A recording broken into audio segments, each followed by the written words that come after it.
Strap in, feel the hum in your hands. This is 4D. Heat on my palms, grip locked, heart racing. Shoes hit the pedal, whole room shaking. Jersey on my back, hair pulled low and blazing. Every turn I take, got the ghosts I'm chasing. 4D in my veins, feel that fire when I play, when I move, when I break, when I bang through the lane. 4D on my skin, when I lose, when I win, I'm alive in the light of the game I'm in. 4D, 4D, 4D, it's different.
A year's worth of waiting is about to come to an end. The Speedway, it beckons once again.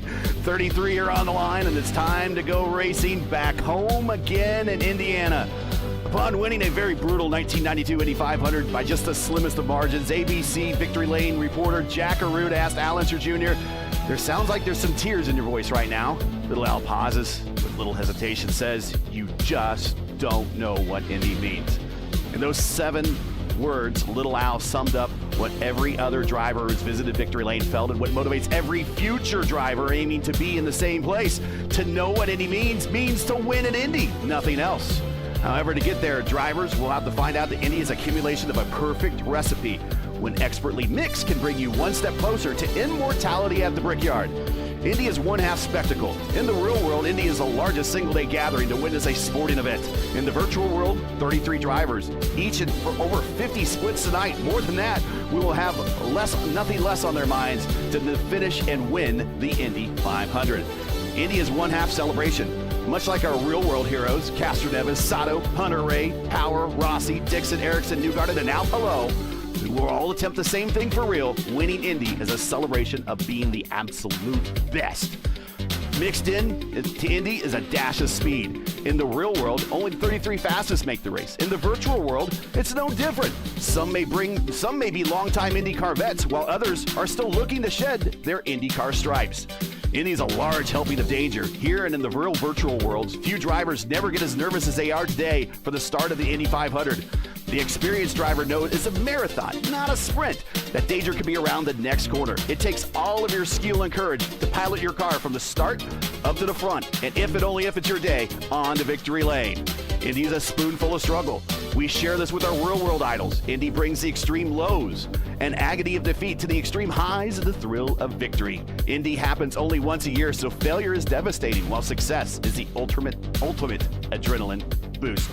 Tonight, 33 drivers from all around the world representing multiple driving disciplines have accepted the challenge. 500 miles, 200 laps on a blistering hot track. Their focus to be the first to cross a strip of paint and a yard of bricks. All will try, but only one will succeed. The waiting, the planning, the testing, all accumulates now. Now to this left is the spectacle, the celebration, the speed, the danger, and the struggle. And now you have a better idea of what Indy means. And now it is time for P1's presentation of the 9 p.m. top split running of the world's greatest virtual race. Welcome to Fix Friday and the top split of the iRacing fixed Indy 500. Hello again, everyone. From P1 Broadcasting, I am Gary Gazzo. It is race day in Indianapolis, and you're looking live at the world's greatest virtual race course, the Indianapolis Motor Speedway, as we're just moments away from Liddy Loose. 33 of the fastest sim racers in the world as they attempt to forever etch their name in the iRacing database as a winner of the fixed Indy 500. I'd like to welcome all of you to our race day coverage of the 9 p.m. Eastern Time top split on this Friday, May 8th, 2026. And we are already underway. We're getting ready to grid up. Joining me, as always, for my broadcast is Luis Gonzalez-Nunes. Luis, welcome. And also joining us is David Kreutz from the FTN YouTube channel. Gentlemen, good to have you here. Real quick, opening thoughts. We got to get a starting lineup in. For me, just long race, keep it calm. Robert Maleska, one of the guys to beat them today here in Indianapolis. David? Indianapolis is always anyone's race, I'll tell you that much. But we say that because this is the best accumulation of drivers on the platform, and so often we look at the best. We're so fortunate to have all these talented guys running alongside one another tonight, and it's going to be a long haul, Gary. I'll tell you this much. I say it's anyone's race, but we can't say that without getting into the names, so I figure before we dive deeper, let's get that starting grid. Moletzka and Van Den Essa on row one. Jaden Munoz, Jason Brophy, Brendan Lichtenberg, Alex Russell, Falkingham and Sora, Quilla and Taylor, Trost and Blocker back on row six. Then we got Clindy and Marquez, Clue and Law, F. and Ferraro back on row nine. We'll go through the next couple of rows here as we're getting ready to go racing for the top splits. Pace cars leaving the race course.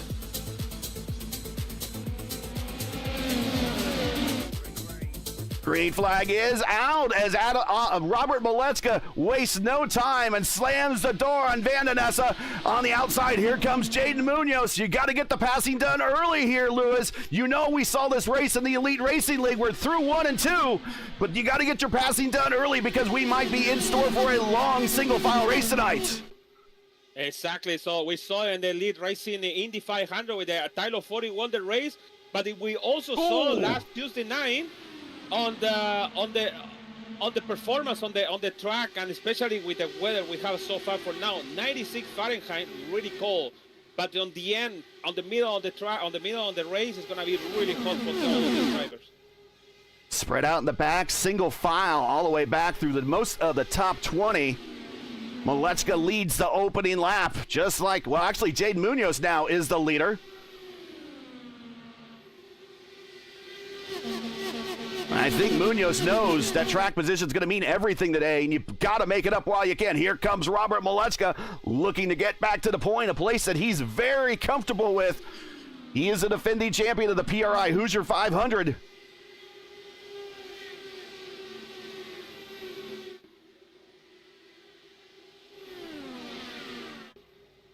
Single file a little bit further on back. That is Chris Stouffer and Brandon Clue. Right in front of them, there's Indy Kirkenbauer. Robert Maletzka, purple lap, 2:22.8 as we're setting the pace here early.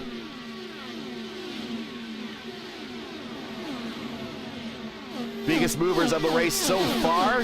Chris Stouffer up 4 spots. We're watching him. Ricky Pat's car spinning off the backstretch.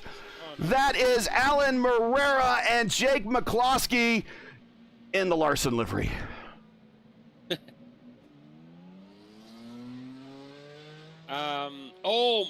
You know what? Alan Morera, lucky guy. It just clipped the apron, but he saved it for the wall. That's why he got contact with the other car. Let's take a look and see what happened as we are now under caution. This was in the back of the pack. Jake McCloskey, we don't know very much about this driver. Maybe you do, Dave. I'm guessing that he's with the Larson livery. He's one of the NASCAR drivers. But let's see what happened. Maybe you know him and can speak for him. But there he is inside. Alan Morera, one of the Brazilians, gets on the inside. Not a good exit off of 2 or into 2. And he just kind of chops Morera just a little bit, it looks like. Yeah, Gary, looking back at that one, unfortunately, I don't know all too much about McCloskey here. at the back of the field, so we couldn't get a good read on his start. Yeah, I mean, looking back at that footage, that clip, as small as it was, the speeds we're going, that can end a race. I mean, with the hybrid system we've got going on here, that's going to make a big impact the entire race long. We are fast, fast, fast from beginning to end of the run, with speeds even higher than they already were. A moment like that is going to put you in the wall or worse, and it looks like, in the case of McCloskey, he's lucky to be back on the circuit and even rolling right now, but he's going to be far from competitive, at least for the next coming laps. Yeah, he'll have to come to pit road, and we'll see if anyone coming to pit road early to go off script. And here comes Clindy in the Pink Panther. He does the pump fake, but no. Well, Brandon Trost is the first to bite, Lewis. Surprise there. I think, well, very early. We are 196 to go. I think every liter gallons. We talking about gallons over here. Sorry. Every gallon you save it is cost you on the end, so that's a good thing for Brandon Trost. The only problem is about the track position you're talking about. Be on the back in 21 now, behind on Mason Mission is going to be really tough for him. But if we have another yellow flag in a couple laps, maybe he can come in and be on the front once again. Brandon Trost, over 1,300 wins, most of which in IndyCar on iRacing. We'll be watching him. He started from the pole in the Elite Racing League's Indy 500 back in April. Over on the Elite Racing Network, Lewis and I covered that race. Finished third in that particular race. So this time a little bit further on back and now off script as we are under caution on our first caution of the day here at lap 5. Robert Malechka, currently your leader. Jaden Munoz is second. Chris Vandenessa in third. Jason Brophy fourth. Brendan Littenberg is now in fifth, the Hyperstar. Rest of the top 10, Alexander Russell, another one of the great wall of power slide drivers. Remember, he started on the front row at the PRI Hoosier 500 back in December. He is sixth. Daniel Falkingham, a driver you know very well, Dave, and also we know him very well from the Elite Racing League. He is their Rookie of the Year, their P1 IndyCar Championship. He is seventh. Jose Soria, we've seen a number of times in these races. He is eighth. Tyquilla, a driver I know very well. He was the Rookie of the Year in the PRI Hoosier 500. He's currently in ninth, and Adam Blocker up 2 spots. That is your top 10. We go through the rest of the field. We got Matt Taylor, Clindy, in the Pink Panther, Amon Lal with Altena Autosport, Andrew Marquez rocking the I-5G entry, Christopher with 4D racewear, Brandon Clough, Indy Kirkenbauer, the Prodigy. He is current former Indy NXT champion or Indy Next champion on the oval side of things. Then right behind him, Liam O'Sullivan, Triple Crown champion of the Velocity Online Racing IndyCar Championship. Ricky Paz, he's a qualifier at the PRI Hoosier 500. We know he has pace. Speaking of pace, Chris Albrecht, pole sitter for the Elite Racing League's Indy 500 a season ago. He's 20th spot. Mason Mitchum loves these ovals, especially Indianapolis. He's a winner in the Votive Indy Oval Series in 21st. Though those guys stay out. Brendan Trost, Jose Fasaro, Hot Fuzz, Roden F-Tink, John Silva, Caleb Bency, former champion of the Elite Racing League's Indy 500 in 2024A by 4 thousandths of a second. He pitted. He's in 26th. Hamilton Akabawizi, who won last time we were here for our top split broadcast. And also, he won in the Elite Racing League. He is currently 27th. The Cat, Dan Durazo in 28th. Alan Morera dodging a bullet early in 29th. Matthew Mitchum in 30th. I don't think he's related to Mason Mitchum. Then we got Daniel Hesche, one of our Brazilian drivers. Indy Casey. And McCloskey's repaired. He's back in the 33rd spot, guys. We're getting ready to go racing again. Pace car is off. Robert Malechka has the field in tow. We're getting ready to go green here, coming to lap 7. What a nice restart of Robert Malechka, and I see a little bit moving on Jason Brophy on 4th place. I think it's really important all these guys understand that we still in lap 7, we have 200 laps. I think that I already told you many times, Gary, we are business always when it's 25 to go. So for now, it's just take it easy, be on the front for sure. Everyone wants to lead in one lap. Like now it's Jaden Munoz once again on the front, and Robert Malechka, they don't want to lose the first position. for the simple is about the tire degradation, and also you want to lead the race for sure, entire race. That is Robert taking the lead once again. Mokkka back to the point. Munoz back to second. Van Den Esse just hanging out in third. Brophy hanging out in fourth. He's rocketing his teammate right now, who is currently the leader. So Power Slide cars in first and fifth and sixth and 10th right now on the race course. The I-5G entry is currently being led by Brendan Lichtenberg in P5. We have I-5G entries currently in fifth, 12th, and 14th on the racetrack right now. Here comes Jaden Munoz one more time to the inside and one.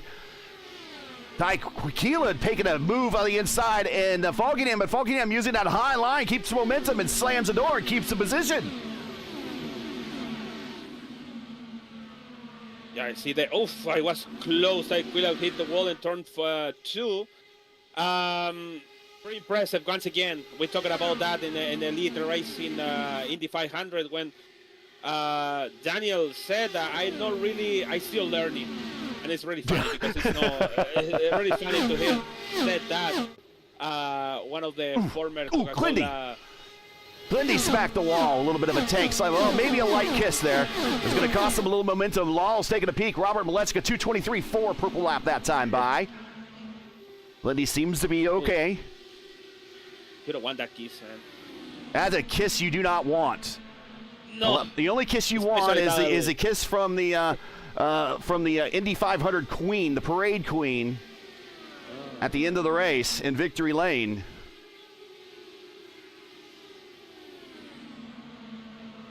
Currently watching Chris Albrecht with Track Rocket Racing. Sat on the pole a season ago for the Elite Racing League Indy 500. Had a great race, unfortunately, just not a good finish to echo that. Right behind him, Mason Mitchum, winner here in the Votive Indy Oval Series. It was a Stewart awarded win. He very much wants to get a win on his own outright in merit. Glindy and Taylor. Glindy around Taylor off a 2. Move up. Glindy one more spot, up 2 spots.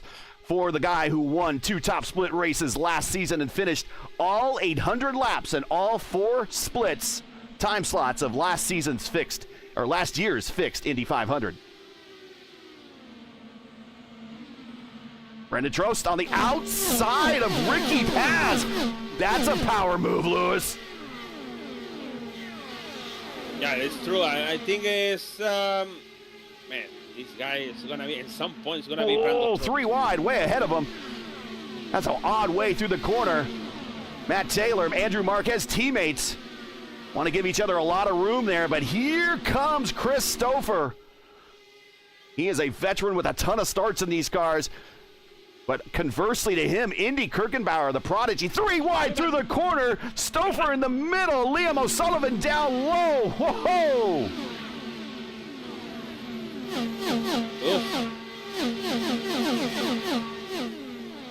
You know, guys, there's still 85 laps to go, guys.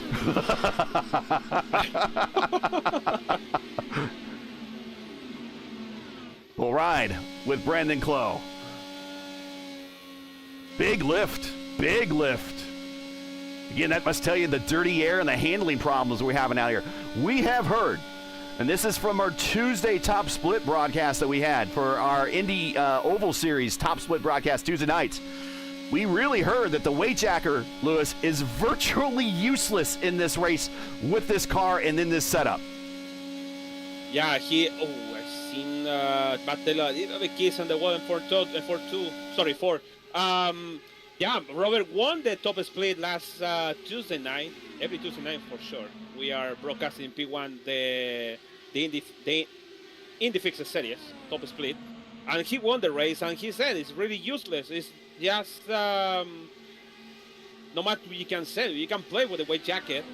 We have at some point 120 Fahrenheit on the track with 50 laps. Then we went down to 115. But you have a battle between Robert and Adam Blocker. Brofin was over there. Trost was over there. Trost in the end have a damage in that time. And it was really different when we used to have it one season ago, or actually 2 seasons ago, even 1 year ago, actually.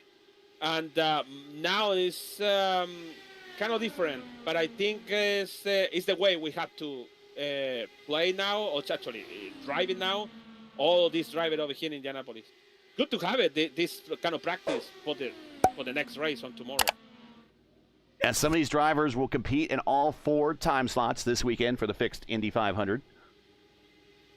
This is the top qualifier split. So these are all drivers that got into this race based upon speed, not iRating. But they are given numbers, their car number, based upon their iRating. And the number 1 car is this guy right here, Daniel Falkingham, former Coca-Cola NASCAR driver. David, you know him pretty well. You've done some races with him. You've called some of his races on the stock car side. We've called some of his races on the IndyCar and the Indy NXT or Indy Next side of things. Talk about Daniel Falkingham. Yeah, Dan's a driver who for the last 5 or 6 years has really been everywhere when it comes to the top level of any sort of virtual racing. And that's the interesting thing. The first time I was made aware of him was through the eNASCAR circuit in the Coke Series in 2020, 21, 22. He's also run alongside the College Series. We have multiple top drivers who qualified for top 60 in terms of speed in the College Series here for the fixed race. In particular, I believe if Matthew Zwack's not in this split, he would be in the next one. He's also one of the drivers who's in free agency for the iRacing Coke Series. Falkingham has victories at the college iRacing level. He's been alongside the pros. He's done the Road to Pro ladder a few times, and he's even broadcasted a few Road to Pro races as well. He's one of those drivers that always finds a way to adapt. He found himself almost out and out in Road to Pro a few seasons back. It was 2023 to 24, qualifying his way back into the Coke Series and went from the bottom of that play-up lip all the way to the top 10 in the Road to Pro points, made it back to the playoffs. He knows what it's like to deal with adversity. Now, he's saying he's still learning the car. I wouldn't be too surprised. He started 7th. He's still 7th, which isn't a bad showing right now, but it's clear that I don't think his intention is to be as aggressive as possible for the time being. Instead, bide your time and get some practice laps. The first half of this race and the first 170-some laps are run completely different than the last 25, Gary. You've mentioned that. I mean, we've mentioned it many a time on P1 Broadcasting, and it's a rule of thumb at this type of circuit, especially with the stakes of this event. Get to the end and then focus on winning. So for Falkingham right now, I think he's doing what he does best, biding his time, mapping out the road to success, and he's going to wait it out. He's got a great iRating here, of course. That doesn't mean everything at the IndyCar level for a reason, but he's got himself steady, and I think that's going to take him up the ladder. And notably also, Alexander Russell has some seat time in stock cars as well, although I think he's more known now for his open wheel work. 6th, 6th, 6th, 6th. That's currently started his high and low, and it looks like right now the top 10 is basically all the Blue Bloods. Adam Blocker is the only driver who's gone from outside the top 10 to in it, from 12th to 10th.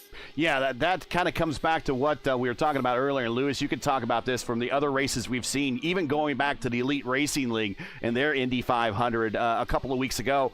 It is tough to pass, and we're already seeing, once again, the field stretch out, single file, not a lot of contact between cars.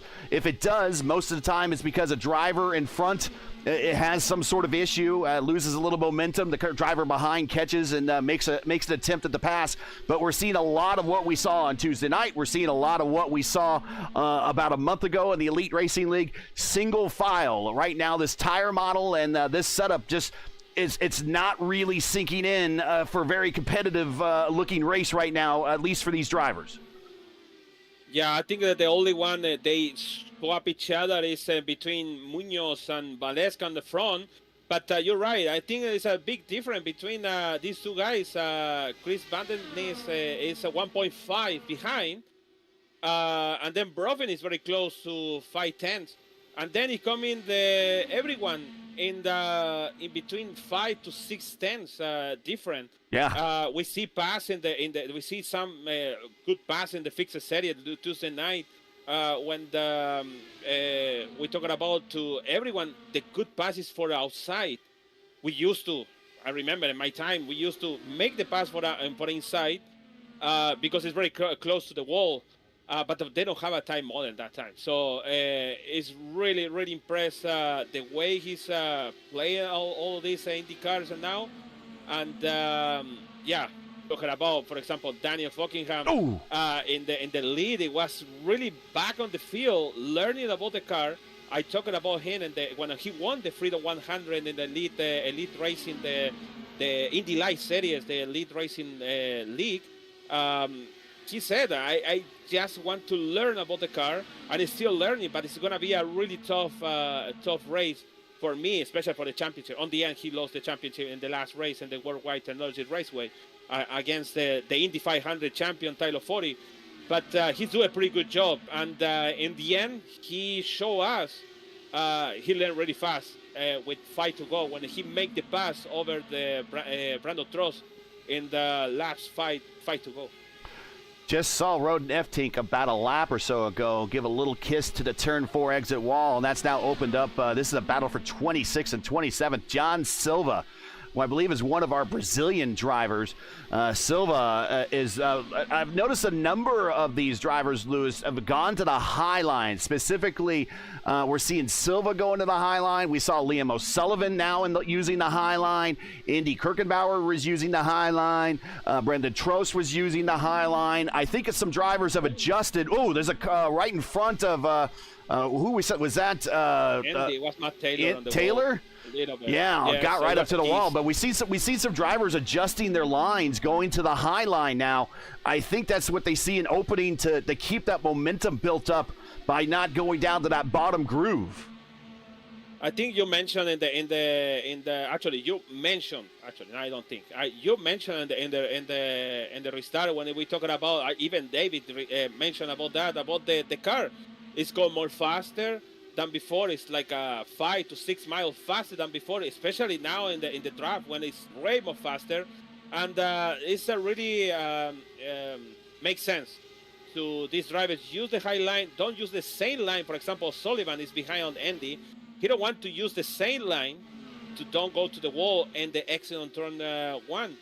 And then here in turn 2, he still uses the same line on the high line just to survive, save the car. I think all these drivers still feel that in 26, we have a 26 laps and all tires with all these drivers. They start to feel it, the degradation, even the temperature is still cold, 101 Fahrenheit on the track. You start to feel like, I think I prefer to survive, save the car than go aggressive on the end. I know the first 10 laps, they can go aggressive whatever they want because it's a new tires. But in the end, it's like, you know what, just keep in mind and learning about the track once again. Green flag pit stops incoming. We're getting near lap 30. That is about what these cars can do, about 30 laps, give or take. Some could do more. If you're in the open air left front, like Robert Malechka and Jaden Munoz in first and second, who have actually been reeled in a little bit by Van Nessa. Van Nessa was behind, and he lost the draft envelope and has regained it back. Van Nessa now is about a second away from Malechka and Munoz. But we are about 2 to 5 laps away from a lot of these drivers making their first green flag pit stop. Yes, it is. We're already close. Actually, I think one of them, well, Brandon Trost already came before, so he have a 23 laps in the stint. So maybe gonna come in the next 5 laps for him. But normally it's 30 laps. You want to make the number, the magic number. You don't want to come into the peak with 10 to go, 15 to go. I think 50 to go is really lost in time. I think the number you want to clinch in the last stint is 25 to go. 28 maybe is a good number also too. No more than that. But I think also it's about saving fuel, saving your tires, and it's really difficult, to be honest. Indianapolis is really, really, really difficult driving, especially when it's a long straight. Van Nessa has reeled that group in. He was about a second and a half behind. Now he's a second behind as we watch him get into the draft of Jaden Munoz and pull himself forward. And now he has about a second lead over Jason Brophy. Brophy's still in that draft envelope, and he'll try to pull himself closer into the battle now. But right now, these drivers need to begin thinking about first round of pit stops, and that is one of the major changes to this car with the hybrid.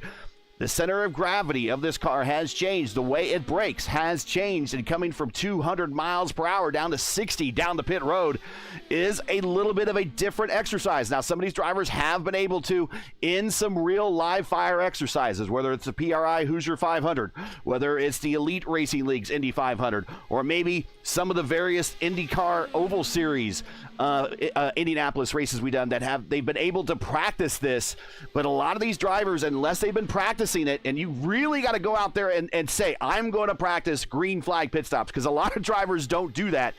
This might be their first green flag pit stop that we get to see coming up, as Malecka now starts to put a little bit of breathing room between himself and Munoz through 2 and 3. And there's a reason for that. Munoz is calling in this time after a 31-lap stint. One of the first and most important calls, and it looks like the top 2 go in at once. So, Gary, this is what you mentioned, going 30 with a little bit of a slide there from Munoz. Well, he's getting rid of those tires anyways. We have unlimited tires here in the Indy 500, so you don't worry about the bill. Smoke them if you got them. And he is pulling alongside Robert. So he's making up a little bit of ground on pit road on the rev limiter. Look at Robert's spacing on pit road. He is closer to that white line. He's going to get out of the box sooner than Jaden. Jaden's a lot farther away. And then Robert down and away, and here is the green line there. The green cones, that's their off the limiter, and they're back under full power. Now, we watch this line right here, the inside line. They cannot cross that. Although they get a penalty. Not anymore. Yes. We used to use that for exit very fast on the turn 2, but not anymore. Chris Van Nessa on pit road, the Flying Dutchman. In history of other Flying Dutchmen who've appeared at the Brickyard, Ari Leindijk, Venus VK. He is hitting pit road for his scheduled stop and service. Down and away for Van Nessa.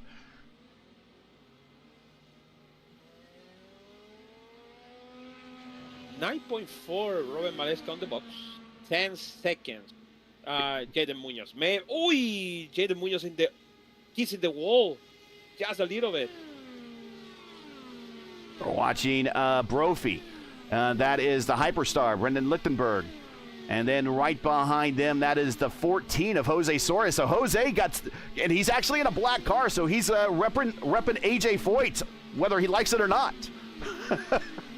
The oldest living Indy 500 winner.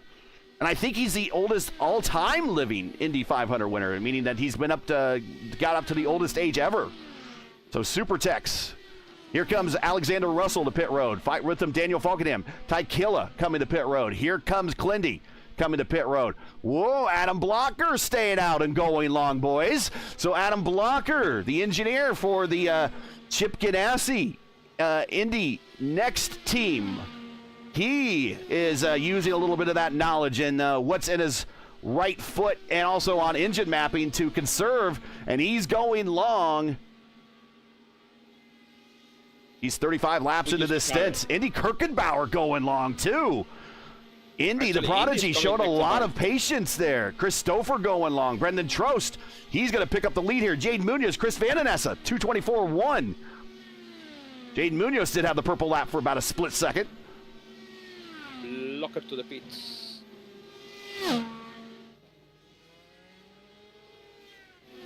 Blocker. Indy Kirkenbauer. Yes, his name is Indy, like Indiana Jones's dog. Indy, I-N-D-Y, like the racetrack. We call him the prodigy because he's young, he's fast, he's talented. Well, that's a prodigy for you. Also on pit road, we got Stouffer and Chris Albrecht. Trost picks up the lead. Remember, Trost pitted early at lap 4 under our first caution. Chris Van Ness, a purple lap again, 2:24.6. Wow. Mason Mitchum also came to pit road. Actually, Mason Mitchum did not come to pit road. He is the longest lasting driver out there, and now he comes down into pit road. Hot lap. Bringing with him is Caleb Bency. Caleb, locks it up. Caleb Bency, the Ohio driver with Stowe Motorsports, won this race over Robert Malechka in the Elite Racing League Indy 500 in the 2024 A season by 4 thousandths of a second. If you're not sure how 4 thousandths of a second is, it's this number right here, 0.004. That's the margin of victory. Alexander Russell, purple lap, by the way. That's how is it like a nose, like maybe an in plate. Oh, we're gonna go racing off the corner on pit road on the access road, kind of like we saw your racing hero and Ari Leindijk get into it in '96. Yeah, Eliseo Salazar yes, is Lewis's racing hero, so. Eliseo Salazar, yeah, they can, maybe people know, and iRacing YouTube, maybe they remember Eliseo Salazar by fighting with Nelson Piquet in Hockenheim when they tried to allow to pass him, but then they have a fight. Nelson Piquet give it to like a kick and push, and after that he came out on USA to racing in the IRL. So yeah, that is Eliseo. Oh, Daniel Hesse slides in there. It is so funny. They're still talking about the Hamilton and Salazar blocking on the Indy 500. Salazar was last, and Hamilton I think it was in the first place, and Salazar just waving around, and he almost cracking in the wall in the main straight. In the 95, I think so it was, or 95 or 96. He made a move. Here comes John Silva, the pit road, along with Matthew Mitchum. This will turn everything back over to Robert Malechka. So those that stopped at lap 4, it was a very short stint for them, but they have made their stops now. So first round of pit stops, green flag pit stops, completely done. Yeah, Eliseo Salazar on a restart took us, was it Davey Hamilton? Is that what you said? Davey Hamilton all the way down to the pit road wall. And that caused and that's still back when a lot of guys worked on the wall with signs, and they went diving for cover. And who was it? He said, "What is he doing, this guy? This boy?" He said, "What is he doing, this boy?" I don't remember. Anyways, pretty funny, actually. Well, this is a good time to segue to our Indy 500 facts. Here is slide 1 of our IndyCar history lesson of the day. Here's all the track records you need to know. The unofficial track record still held by Ari Leindijk, set in Fast Friday of '96. The official track record still set in '96 by Ari Leindijk. The 1 and 4 lap records are still held by him. The pole record was recently reset in 2024 by Scott McLaughlin. The race official lap is 2:36, won by Eddie Cheever in 1996. I don't think we're going to see anyone beat that one anytime soon either. And then our race record, Helio Castroneves, when he got win number 4 in 2021 with the race average of 190.6 in a race that I think only featured 3 cautions. Those are your race and lap and single lap records and pole records for the Indianapolis Motor Speedway. And of course, a lot of those records are really weird because there was completely different qualifying rules back when Ari turned those in 96 there. So you got to go back and watch that and understand the old USAC qualifying rules. But right now it is Malechka Munoz here at lap 42. We're just past the 100-mile mark. I'm going to turn it over to Dave. Dave, what are you seeing out there? What have you liked so far? What have you, any story points that you noticed? We got through the first opening laps. We had that early caution, and everyone is kind of now treating it like the marathon it's supposed to be.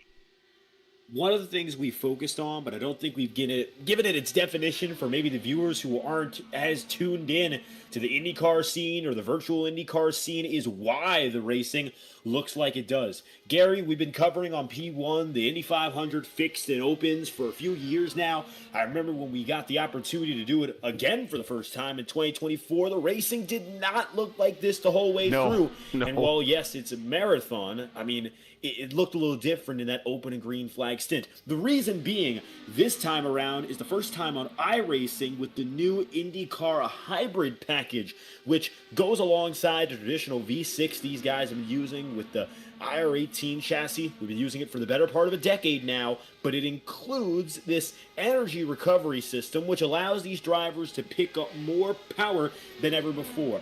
Think of it, I mean, energy recovery system, it's almost like KERS in Formula One some 15 years ago. Exactly. So with that being the case, these drivers are pulling out more power, but by all accounts, besides the power, it's basically the same virtual platform than what we've seen in years prior, which means that for these drivers, they're dealing with a lot more power without the tools to use it. I know LGN was talking earlier about the weight jacker and not having the ability to really fine-tune your cornering just because of how much we're dealing with here. So for the viewers, it translates to this: more power, less fine-tuned control, which means that not only is it less of an incentive to drive aggressive early, it also means it's just more difficult to do it. Less racing room, less dirty air when you're running single file, which means that a lot of this field is going to be spaced out for a lot of the time. Top 10 is separate now by 12 seconds based on this principle, so that's a quick rundown of what makes this look different. Now, iRacing and IndyCar have gone back. I mean, we have multiple chassis going to the IR05, all of them in the modern Indy Racing League or NTT IndyCar era, of course, but this is the first time with this new mixed package. So for drivers and the platform alike, it's a big change, and it impacts the racing you're seeing big time.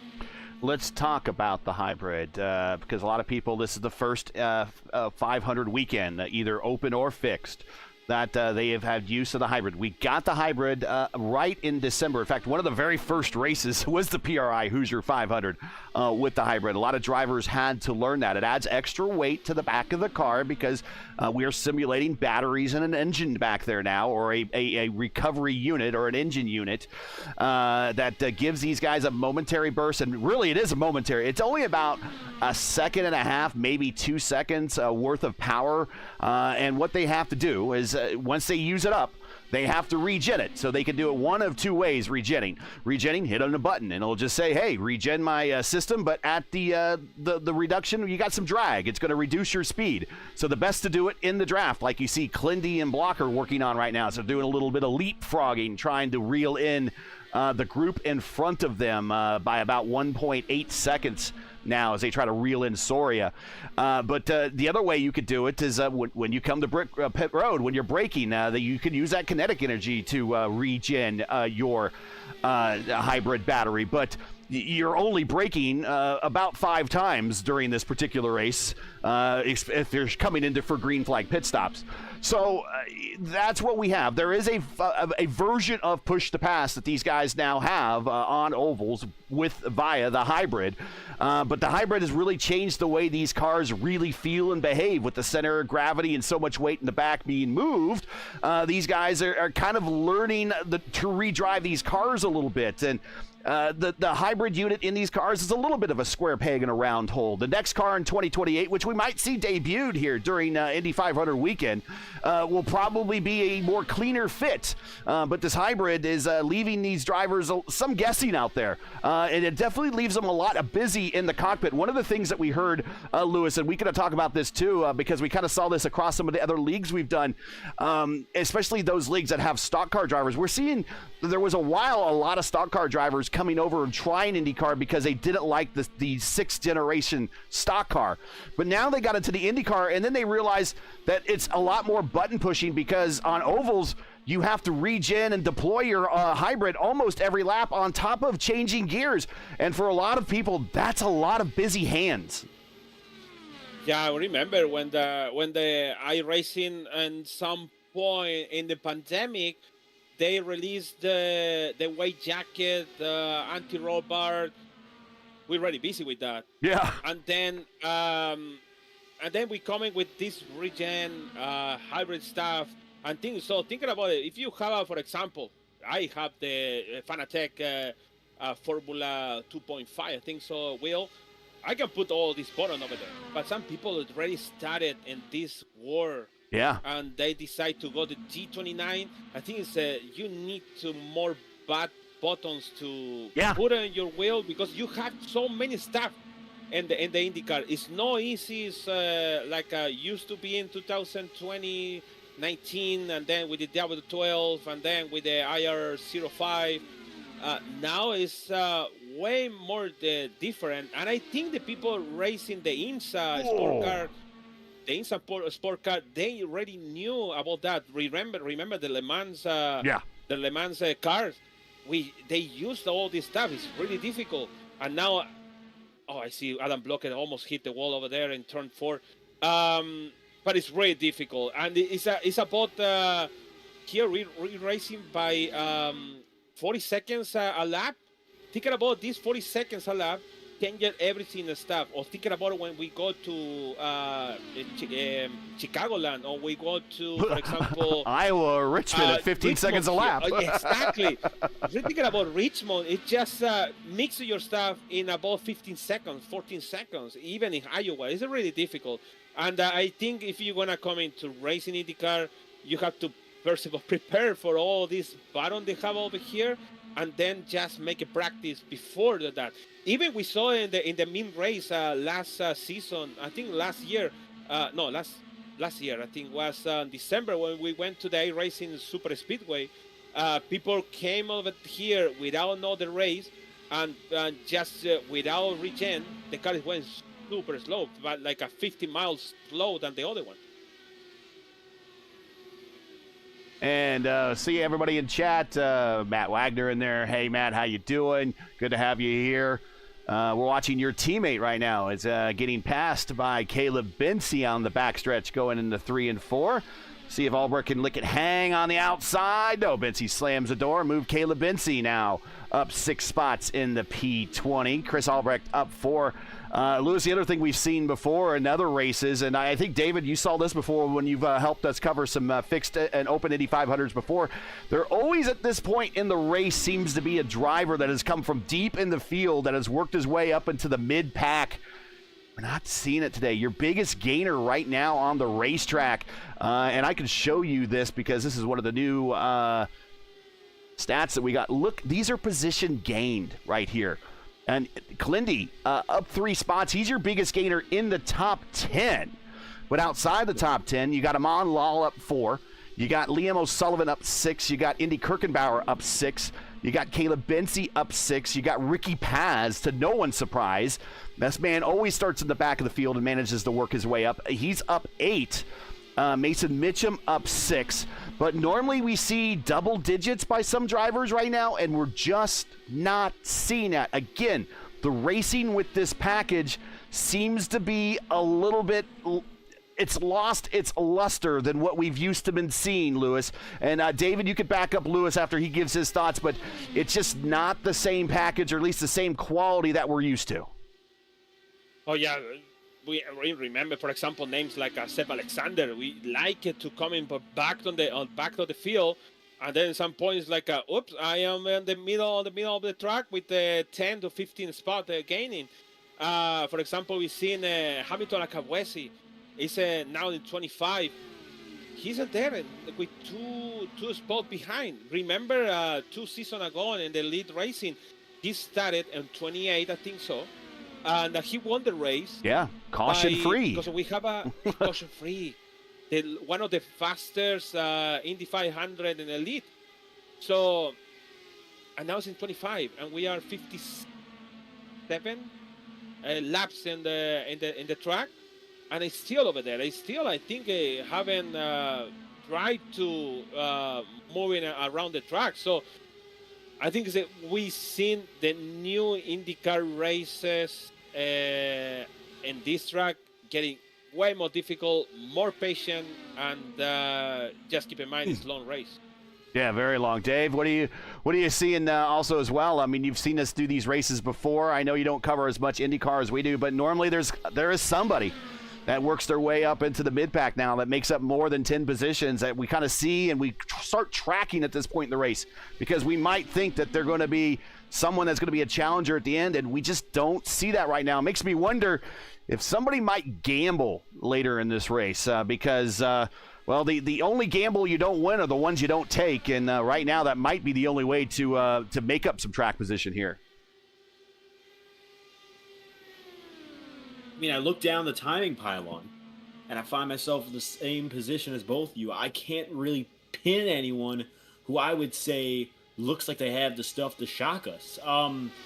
Chris Van Den Ness is within a second. I mean, within 1.3 seconds. But that's not too much of a surprise. That's about the gap that he had to the leaders in the first stint. It's really different. It's surprising to say, and I guess it's a surprise of no surprises. What's Indy without a surprise? I guess we're figuring that out right now.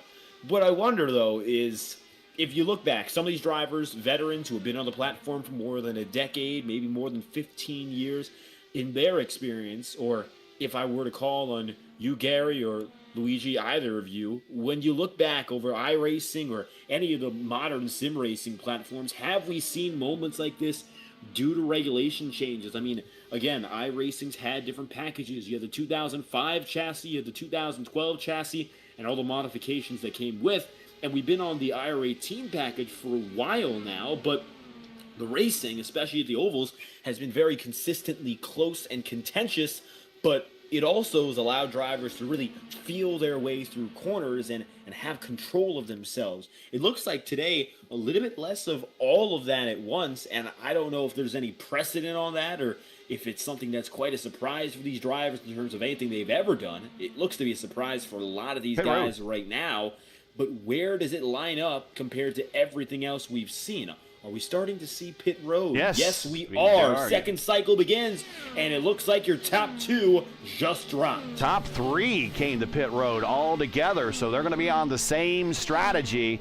We're watching Munoz hit his marks, go up on the pneumatic jacks, single impact lugs on those Firestone Firehawk tires, racing Shell Racing Fuel down and away, and he is going to beat out Robert Malechka. Yeah, you're right. 9.5 Robert Malechka did. And I don't see the other one. No, 1.5. Oh, Jaden Munoz 9.4. So it was like a 0.1, so 1/10 faster than the Robert. But Jaden Munoz have the draft of Jake in 20 and 32 over there to escape a little bit from him and take the lead on the race virtually, actually. Yeah, right now the leaders are in lap traffic. That is Jake McCloskey in front. And there have been a long line of McCloskeys that have raced at Indianapolis. I don't know if he's related to any of them, but Jaden is right behind Jake. Jake with that opening caution with Alan Morera. Jake just holding his line, and here comes Munoz on the outside, but he's not going to have the aid of the draft because McCloskey's going to have the aid of the draft, but I think McCloskey cracks the throttle a little bit and allows Munoz on by, and now he's the meat and the sandwich between first and second as the next driver in front of Munoz is going to be Indy Casey.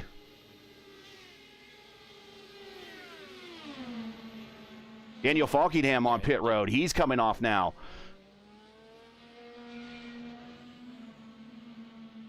Christopher around Indy Kirkenbauer. So now we got different. We have like an A strategy and a strategy 1 and 1A. Let's put it that way. The 1A strategy are those guys that all pitted on lap 4. They're slightly able to go about 5 laps longer than everyone else, so they could certainly catch a caution that would benefit them. We see Roden Eftink coming up the speed on the apron there. Adam Blocker has caught Ty Keela. We got Ty there. Clindy has now worked the Pink Panther up to third. Jose Soria coming to pit road in second. Alexander Russell going long. He is staying out right now. Hey, if you enjoy P1's coverage, the official fixed Indy 500, make sure to support us by smashing the like button or subscribing to the channel so you don't miss out on the next race. And if you are watching on the iRacing channel, if you would do us a kind solid and subscribe to P1, just shoot that QR code right there in the middle of your screen. And you can subscribe to our channel. We certainly would appreciate it. Pit road. Action on pit road right now. Indy Kirkenbauer coming to pit road. And also Alexander Russell coming to pit road. Indy not on pit road, sorry. 21 also on pit road. That is Daniel Hesje, one of the Brazilian drivers. So Taikila, the PRI Hoosier 500 Rookie of the Year, finished 4th in that race. Now picks up the lead, and Adam Blocker is currently in 2nd. Christopher, a distant 3rd there as he works his way midway down. Indy Kirkenbauer has not pitted. He is now 4th. He's in front. The Prodigy in front. Oh, wow. Right behind it. Caleb Benzie, a little bit of a fade to the inside road, and Efting sends it anyways. I think Caleb might be coming to pit road, and that's kind of why he wanted to stay in front. Yeah, exactly. Caleb Benzie coming to pit road and wanted to stay in front. Taikila coming on pit road right now. Scheduled stop. So Blocker going long again. We have the first black flag on an Alan Moreira. Oh. He crossed the line on the exit on the pit road. He just put 2 wheels in the white line. And they give you a black flag for unsafe pit exit, sorry. So he's going to have at least a drive-through, if not a 40-second hold that he needs to answer in the next 5 laps, or he will be DQ'd. So we'll see the Brazilian come around turn 4 here, and he's going to stay out for another lap. Christopher on pit road, and the 4D Racewear-sponsored car, Adam Blocker on pit road, making addressing his crew. Staying out is Brendan Truss. Remember, he is among those drivers that stopped on lap 4 on that first and only caution we had. Right behind him is Ricky Paz from Mexico. Ricky Paz started on the back row of the Elite Racing League's Indy 500. Got a top 10 out of it. Brendan Truss started on the pole. Got a podium out of it. Mason Mitchum now into 3rd position. Kirkenbauer coming to pit road. Mason Mitchum coming to pit road. Hot Fuzz coming to pit road. Jose Fazaro. When we see Brendan Trost make the turn down pit road, he is now 30 laps on his current stint, so we expect to see him in pit road anytime. He went 34 last time. Durazo coming off of pit road, the Cat. And Mason Mitchum coming off of pit road, so they have completed their 2nd stops. Hamilton Akabuwizi coming to pit road. Remember, we just talked about it. Hamilton started 28th in the Elite Racing League Indy 500 and won it. This was in 2025A in their first. So that's the farthest back actually anyone has ever won the real Indy 500, 28th. Only 2 drivers have won from 28th in the real Indy 500. Ray Haroon won from 28th starting position. However, he wasn't starting from row effectively 10. The first Indy 500, I believe they were starting in rows of 5.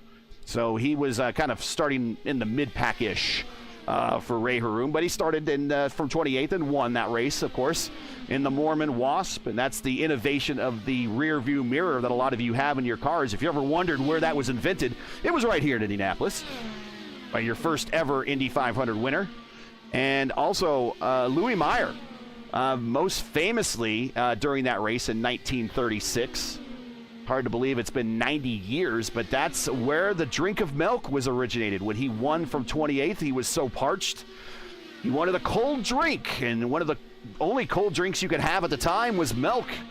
And went for one of his favorite drinks, which was buttermilk.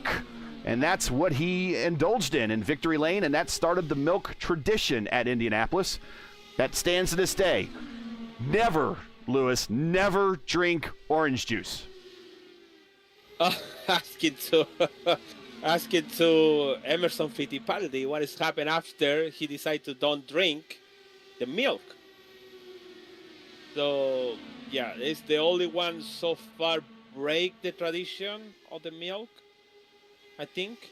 Maybe Yes, you can tell me that. Yes, he's the only driver. What happened after that?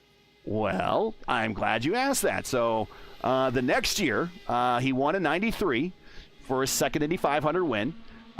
He actually had a decent IndyCar career throughout the next year. They came the next year. Remember, Penske came the next year in 94 with the Beast, that purpose-built Mercedes engine. He was 15 laps away from winning the Indy 500 and getting ready to put his teammate, Allister Jr., a lap down when he lost the rear end of his car coming out of turn 4 and smacked the wall, ended his Indy 500 race, and that was his last lap ever. He turned at the Brickyard right there. He ended up not qualifying in 95 and then got in the split happened in 96. He got in a very bad accident at Michigan in 96 and ended up retiring. And from Indy 500 champion in 93 to being retired in 96. Could it be drinking the orange juice? Coincidence? I don't know. You tell me. I wanna think about it. Yes, you know, if you wanna broken something, I really suspect. So, I really like this. I think if, for example, you want the soccer players, they're always jumping in the left. I think of the left leg and jumping 2 times before to put the right left before to put the left one. So it's like suspicious about that stuff. I don't know. Superstition, yeah. Well, I mean, speaking of superstition, I mean, look at the cars in 3rd and 4th place on the racetrack. Green cars. Green cars are extraordinarily superstitious. The only approved racing green that you could drive in by the racing gods is British racing green. Any other green, typically you got bad luck. But right now, Jason Brophy, who's been rocking that green car for a very long time, he's in 3rd, and Chris Van Den Esse is in 4th. So we'll see if the green brings them luck later in this race. It has been a while since a green car has done well at the 500. Oh, by the way, I forgot to say that talking about the Ariel Laden, the lap record every year, it's getting tired to him. I read the interview here. I watched an interview to him. He said like somebody needs to break this this lap record because every year he's asking me for the same thing. Please, somebody break it. Well, every time they ask me, somebody's gonna break it? No, I thinking about it. I really get tired. I really get old, and it's really long time ago about this, and nobody break it. Nobody want to release me all of these questions about years and years and years. So I don't think with this current car we're going to break that record. Now the next car is going to have a 2.6 liter V6 versus a 2.4, so it's a slightly bigger displacement. Bigger displacement doesn't mean faster, but we will see what IndyCar will allow. I mean, if IndyCar wanted to give them unlimited boost and just say rock and roll and knock yourselves out, go right ahead, they might be able to. But I don't. They've still yet to turn an official lap at 240 mile per hour here, unlike they did at Fontana. Rest in peace on Fontana. 2 cars, Mauricio Gugelmin and Gilles de Ferran, have turned 240 mile per hour official laps at Auto Club Speedway. But I don't think we're going to see that anytime soon here at the Speedway. But I remember as a kid, when breaking 210 and then 220 and then 230, and you're like, wow, the sky's the limit at that point. And then, wow, it's like at 2000, technology and speed stopped. It's like they didn't go any faster after that. And when I say 2000, I'm actually talking about the kart car when Gilles de Ferran went 241 at Michigan. Ricky Paz is blinking out. Hopefully he continues to hold on to that connection. But he's doing it in front of Mason Mitchum, which was one of his teammates. I figured out Chris Albrecht is out of the race. Oh, he just pull over and gone. Yeah, he decided to pull over and he decided to stay on the pit road. Well, that's one of the pole sitters, former pole sitters for the Elite Racing League Indy 500. He is retired in 33rd. Only car so far to retire. 32 are still out there running at 200 miles plus per hour. Daniel Hesse is the last car on the lead lap at 28th. As we've been on an extraordinarily long green flag run, almost an 80-lap green flag run, and we're 19 laps into this third stint for a lot of these drivers. So we're going to see another round of pit stops, Dave, in about 10 laps from now. It seems like we just stopped not too long ago, but even when we're not turning as fast lap times as we want, we're still out there turning 220 plus. They clip off at a rather fast pace. Yeah, so I was trying to run the numbers, and I'm a little bit confused on what I'm getting at. I mean, what we've seen so far is pretty simple. 30, maybe you can push it up to 33, 34 laps a stint, and some drivers went in at lap 4 to begin this race. So, under the assumption every stop cycle is about 30 laps, you're going in at lap 30 or so, 60 or so, 90 or so, 120 or so, 150 or so, and then 180 or so.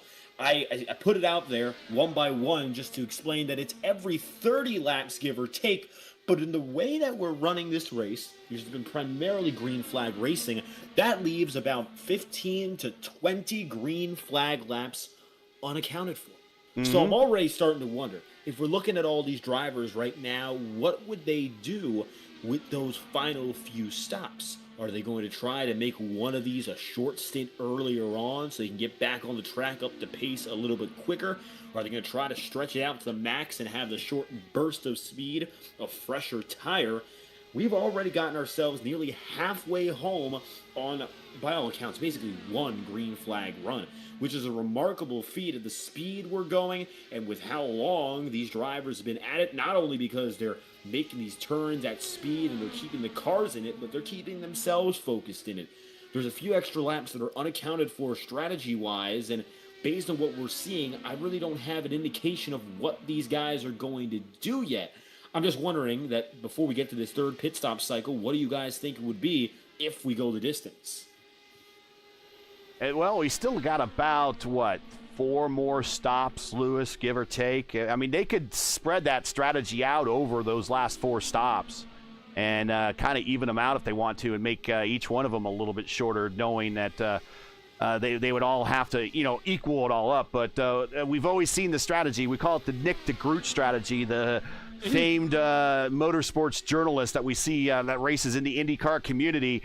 And, you make it to lap 170, you pit there, and you're good to go pretty much to the end. How many of these drivers are going to be able to see that are going to be able to get to that 170? Yeah, it's really difficult to predict all of this, and especially in the first stint. After maybe 100 laps, you can predict what's going to happen, but it's really tough. I think it's always one stop, a short stop on the end, and some people take it that short stop in between. But thinking about it, maybe what if we have a yellow flag in between? We have a different race, like it's happened in the ERL when we have a yellow flag with 50 to go, and we have a different race in all this in this contender for the race. So I think. It is, you mentioned about the strategy different, for example, the strategy A, B, and C. So we have the strategy A with Robert and Jay, the strategy B with Russell and Clendy, and even Blocker is over there, and Taquila. And then we have the other one with Brando Trost with 14. So who's going to be the guy penalized with on the end of on the stint? To have that's why I don't like to have it like 10 laps to go with pitted in, or have a splash to go like it's happened with Robbie Gordon in one of the Indy 500. 99, yeah. Yeah, yeah, and have a splash and race over, or like it might happen to me in the one of the Indy 500. I just out of the fuel with 2 corners to go. So that's what you don't want it, and I think we're gonna figure out maybe in the I'm gonna say maybe in 50 more laps, 40 more laps, when we're gonna have some clear who's gonna be on the top, or who knows. Well, we're all riding on the Robbie Gordon cam of Robert Malechka right now. And the one thing that I'm noticing about Robert is he is no longer racing Munoz. He's allowing Munoz to do the work for him. We've seen Robert play the long game before. I mean, first he started off as Robert Malechka, then he became RM3, and now he's King Robert. Next time the guy wins here, he's Lord of Indy. There's unquestioned. I mean, he's won in everything. He swept when we returned in 2024. He swept both races, the fixed and open. He won the PRI Hoosier 500 in December. He's won the Elite Racing League Indy 500 3 times in a row. There's no questioning this guy's bona fides, and we know he likes to play the long game. And right now, the fact that he's not racing Munoz and just staying in the draft about a second behind tells me that Robert is now thinking long game. I think I'm just guessing that Robert might be thinking that this race, we're in for a long, extraordinarily long green flag run, if not the remainder of this race under green flag conditions. I think it's a good thing what you said. So I really agree with you. He mentioned on Tuesday night, I think it's just about the time, and it's not worth it to still fighting with somebody on the front to try to win the race. And I think that the race you win a big loose by Robert Malechka. What happened there? Let's go back and check that out and see what happened. We try to get the driver inputs off here. Did he just get loose? And he caught it? Again, is he in the wall? He got caught he got magnetized to the wall. Remember, when you're coming when you approach to the corner, you always thinking about you going to the right and just take the corner to the left. So, or maybe something on the real life, something happened and he's around him and got distracted. So yeah, I think it's maybe that one. It never happened with Robert, these kind of issues. Well, and that Jade Munoz comes to pit road anyways.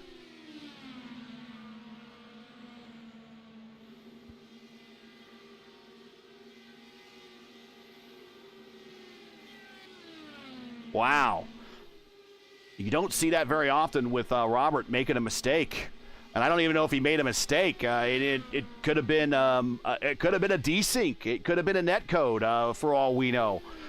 He got, drivers get really close to that wall to make the arc into the corner as big as they can. And he's going to come to pit road this time. This is a scheduled stop. He's going to come to pit road with his teammate, Jason Brophy. These two have been working together. Also coming to pit road is Daniel Foggingham in the background there.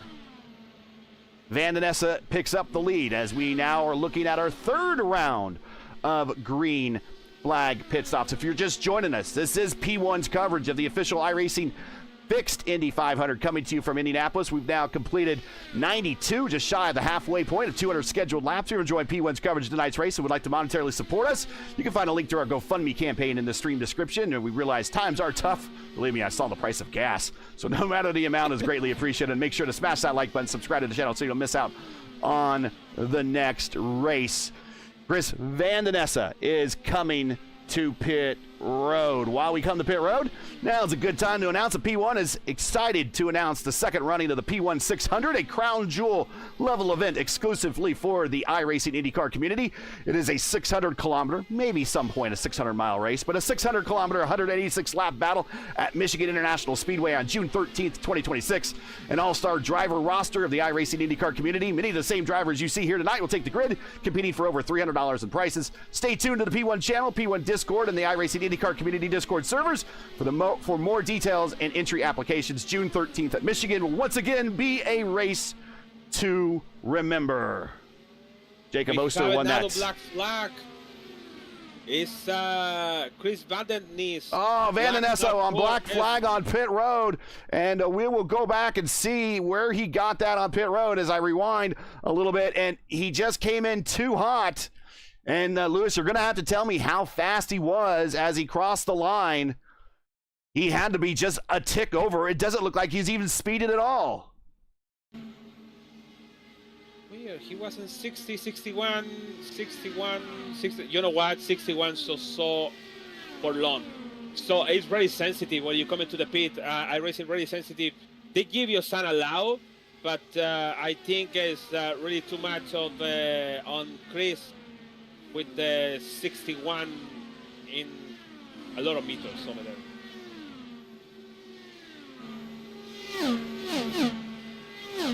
So one of our challengers is going to be held on pit road with a 40-second hold speeding, and I believe Van Nessa is down and away, but he is now dropped all the way to 32nd. Last car out there running. Do you know what I think? You don't use the pit.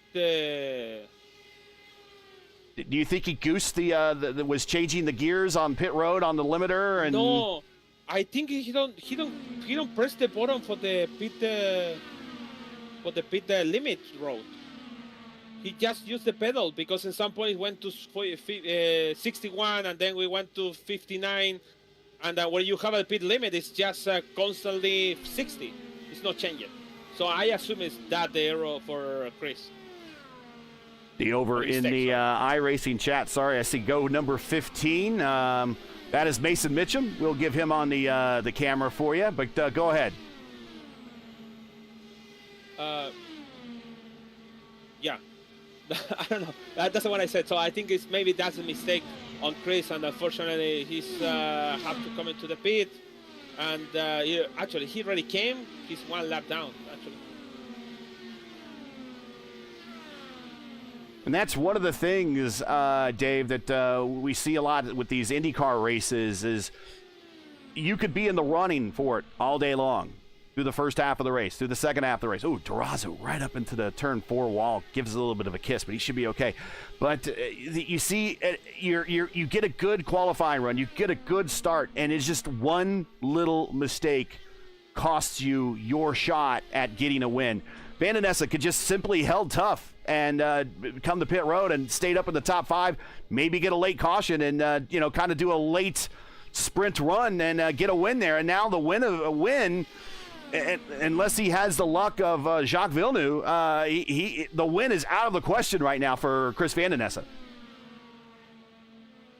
mean, for anyone who's off the lead lap at this point, but I cannot believe. I looked at it from Chris's on-board perspective. I'm going to have to agree with the same prognosis that we've given beforehand. He might have blipped the throttle on the way down.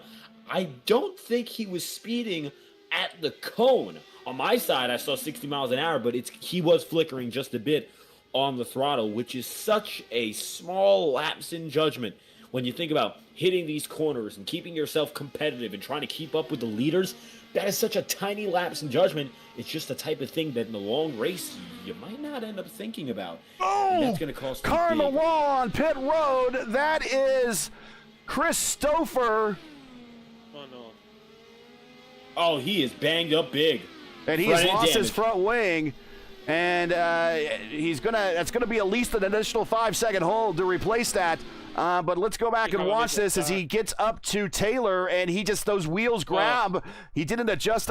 He's forgiven on the suspension. He might be still out of whack there, but he must not have changed his brake bias coming to pit road, and the back end just locks up before the front end, and he goes right onto the inside wall. We kind of seen like Stephen Wilson do that before on pit road in recent Indy 500s, and that's Chris Stouffer. That is a very experienced driver making a very rare mistake.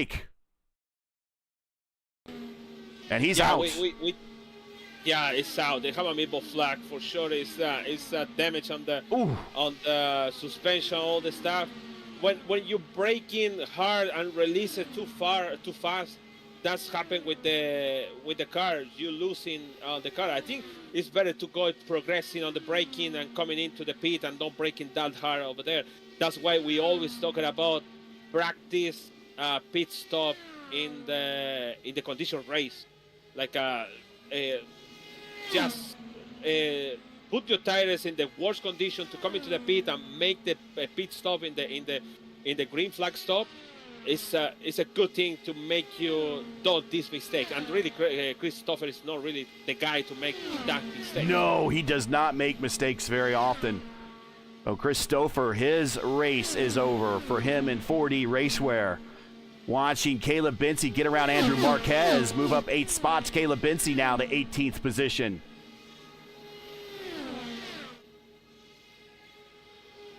Dan Durazo, Mason Mitchum on pit road.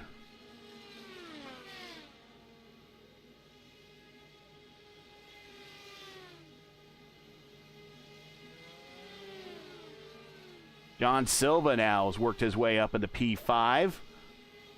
He is on a slightly different schedule. He'll be coming to pit road about the same time Brendan Trost does. Remember, Trost was part of that group. Trost racing Akaba Weezy. Hamilton on the outside. Brendan's not going to allow... Oh, wow, they were racing rather hard for just track position there. Brandon is not known for allowing many people to pass, but he's coming to pit road right now for a scheduled stop, and that will turn the lead over to Jaden Munoz, who has himself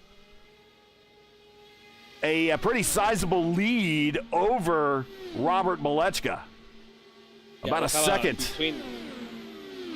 They have it between Jose Fusaro, so it can be helped Robert Malechka, but you said that. I think Robert is in the mentality to save it fuel, save it, to why not make it one stop less than the other ones? You remember with Alexis Newson and the Lionheart IndyCar series, he did one stop less than the other Everyone one. else, At the end, she won the race. Yeah. So what you can manage to shave off one stop. That would be huge. And just pick up that track position and bring it home. If you're just joining us, and we're at lap 104, we're just past the halfway point. Your leader is Jaden Munoz, who's been swapping it much of the day with Robert Malechka. Here is Jaden right here. He has led 26 laps today, but he's pretty much led much of the last part of the last stint and into the early portions of this stint. And we are just past the halfway point at 104 laps complete, coming to 105. And only one caution very early on, an incident in turn 4 involving Alan Morera and Jake McCloskey, but both drivers were able to drive out of it. We've had a couple of incidents on pit road, specifically just saw with Chris Stouffer as he nosed into the inside retaining wall on pit road, and that ended his day. But right now, we started with 33 cars, of course, and we are down to 31. Not a lot of attrition so far. And frankly, they haven't really got close enough to be a lot of attrition. The racing has been very distant, and attacks have been very fleeting. Cars will get a chance, they'll pass, and then they'll move on, and then they'll wait for a mistake in front of them, and then they'll pass and move on. But not a lot of big movers. Your big mover of the race right now, Triple Crown champion Liam O'Sullivan in 11th spot as he's dogging Clindy right now to work his way up into the top 10. Liam O'Sullivan up 10 spots. And Caleb Binsey, this should be a surprise to nobody if we've seen Caleb drive before. He's just willing this car right now. He started 26th. He's up 14 spots to 12th.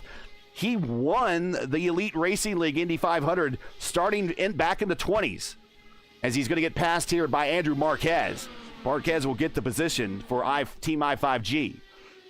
But Caleb Benzie has a way of wheeling these cars up into the order. And I just noticed that he's the 33rd ranked I-rated driver in this lineup. And that is highly deceiving that I know Caleb.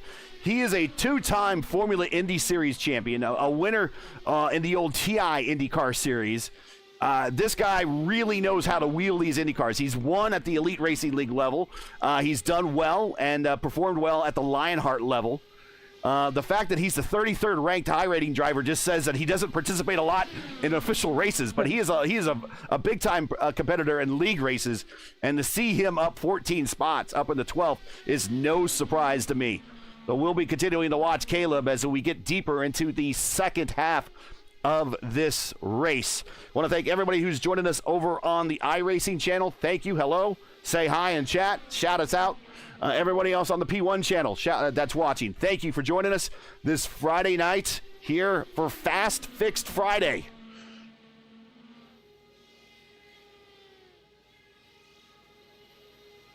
Lindy still battling with Liam O'Sullivan, and they might now be working together. These two are drivers that are young enough and smart enough to know that the enemy of my enemy is my friend, and they really need to start working together to reel in Blocker in front of them. Yeah, Blocker is, they have a 3.1 seconds difference between Blocker and O'Sullivan now. And then after Blocker is Aman Lal with 2.2. So it's really sprayed a lot. Yeah, Chris, it's a really sprayed around everything. And it's not big fight. I think it's just Clendy and, like you said, it's just working together to try to catch a Blocker. But one of them is going to get hook the tires on the end of the stint, and that's what you don't want to. Let's go through the field while we have a shot here at the 110 lap mark. Jade Munoz, your leader, by 1.3 seconds over King Roberts, who is in second, who started from the pole. Jason Brophy. I don't think Jason has left third or fourth spot this entire race. He's been there in the picture, which, you know, that's the kind of driver you want to watch as we get to the end of this race if there's a late caution. All you need to do is you don't have to lead every single lap. Just ask Dan Weldon. You just need to lead the last one. Jason Brophy is in third. The hyperstar, Brendan Littenberg. And again, want to say, even though I don't know if they're watching or not, hi to all the people watching his stream right now. He is in fourth position. He is a lead Team I5G car. Get Alexander Russell back here in fifth. And then following a little bit farther behind here is Daniel Falkingham, the former Coca-Cola Series driver, the eNASCAR driver, and Rookie of the Year in the Elite Racing League and their P1 IndyCar Championship. Finished second in their Indy 500. Had a bit of a rough race. He started outside of the Fast 12, fell back to about 17th, 18th, 19th, and recovered late in that race to finish second. Jose Soria very quietly. This is a Jose-style race. And if you go back and look at the history of the Indy 500s, Jose, now iRacing, if you go on their UI, it covers it back to 2020. And the fact the very first winner of this race in this car, and I think it's because of 2020, it's the IR18, Sage Karam won the top qualifier, top split race broadcast that season. Of course, he's a former IndyCar driver. But I'm looking here, and I know I've seen it before, but Jose has had some good races here in the past. I'm trying, yeah, here we are. The top qualifier, 2024 top qualifier split that I did over on our old channel. Jose Soria finished third there in that race to Casey Kerwin, who won that particular race. So Soria has a knack of bringing a car up through the field, and, maybe if history repeats itself, he'll stick it back on the podium. He's in 7th spot now. Amon Law, many of you might not know this guy. He is mainly a European road racer. He's learning his craft on ovals. Is mainly a participant in the GIC, which is the Global IndyCar Challenge, and the Velocity Online Racing IndyCar Championship. Clindy almost got into the wall. Might even kiss the wall coming off of 4. But Ahmad Lal has won both on road courses and ovals in those series. And he's doing a good job today, right, driving for Altina Autosports, being the lead entry right now of that team. His teammate is Liam O'Sullivan in 10th. We'll get back to Liam here in a second. But Ahmad Lal currently in 8th spot, having himself a good race. He is up 8 spots. He is your biggest gainer inside the top 10. Let's go back to Adam Blocker. No surprise to be seeing him up here among the leaders, but normally we're used to seeing him a little bit higher. He had himself a great PRI Hoosier 500 race where he finished in the top 5. Today he's in 9th. Would like to see a late caution here to possibly get a shot to win this, but this guy has won in everything here in IndyCar on iRacing. Open, fixed, you name it. So Adam Blocker, even at the Lionheart level, expect him to be a player. If we get a late caution, do not look away from Adam Blocker at all. And of course, here's Liam O'Sullivan. We have been talking about him. He is a Triple Crown winner in the Velocity Online Racing IndyCar Championship. I've called many of their races over the last 15 seasons or so. Either I've been a participant or I've actually been calling broadcasts. And he's the only driver that I've ever seen win the Triple Crown. I've seen a lot of drivers.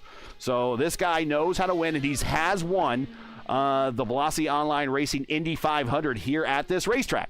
So he does have a pedigree here at this track. So if he gets up inside the top 5 and has a shot to win, do not count him out. So that is your top 10 right now as we continue to go through the field. Clindy in Pink Panther here in 11th. Last May, participated in all 4 of the top splits of the fixed Indy 500. Completed all 800 laps and won 2 of them and finished on the podiums in the rest of them. Right now, he currently is at 11th. Then we got Caleb Benson. We've been talking about Caleb. He's in 12th. Andrew Marquez. We've seen him get a win in the Votive Indy Oval Series. He's been in the community for a very long time. He's a new driver on Team I5G this season. He is currently 13th. Do not count this guy out. Brandon Trost. The infamous Brandon Trost for a lot of you out there. Currently 14th. 1,300 iRacing wins to his credit going back to 2013 when he started and broke into iRacing. Started from the pole in the Elite Racing League Indy 500. He currently is 14th. Brandon Clough. I can't say I know much about Brandon. I think he's been in a couple of our top split races before, but he's just currently pedaling along in 15th as we see Road Neftink coming to pit road along with Alan Marrera in the background there. But Brandon Clough is up 1 spot now because of those guys that came to pit road. Just hanging out in the mid-pack right now, biding his time. Matt Taylor, he is the whisperer of Richmond in these cars. He loves short tracks. He is also a new Team I5G driver. And he currently is sitting in 15th spot. Then we got Ty Quilla, who is the Rookie of the Year at the PRI Hoosier 500 in December. And that's a real good segue to talk about the PRI Hoosier 500.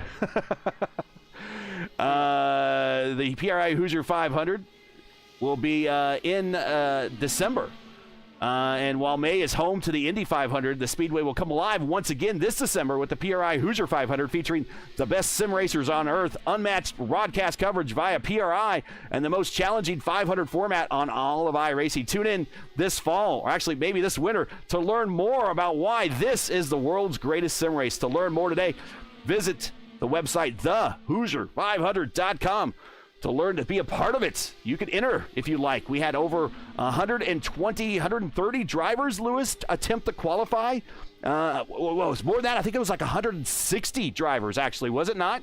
To qualify for the PRI Hoosier 500 in December. Truly one of the tightest fields, one of the hardest fields I have ever seen to anyone try to get into. If you qualified for the Hoosier 500, you are doing something remarkably special. Yeah, actually, it's a lot of study and time with all of these big drivers because it's an open setup. So they work in winter time for the Indy 500, the last Indy 500 of the year on December. So it's really remarkable. You are in the 33 over the 150 or 60 people try to qualify. It's like a really impressed. Hamilton Akabowiezi in 14th. He's working his way up. He's up 9 spots. Jason Brophy has made his pit stop. He is back in 15th. Reading someone's comments over on the iRacing channel. Did he really ask Dan Wilden? Yes, because Dan Wilden actually said after he won his Indy 500 that the only lap he cared about winning and leading was that last lap. He did say that. He is on the record for that.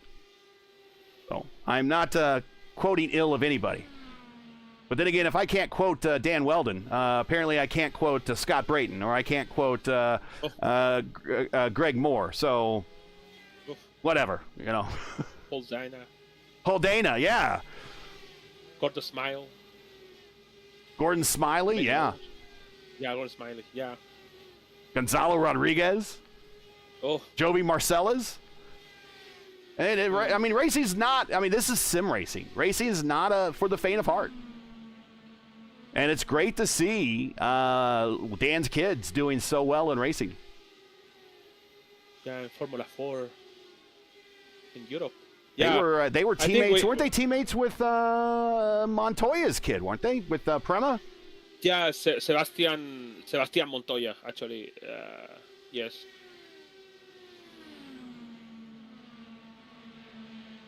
And of course, the Lionheart IndyCar Series.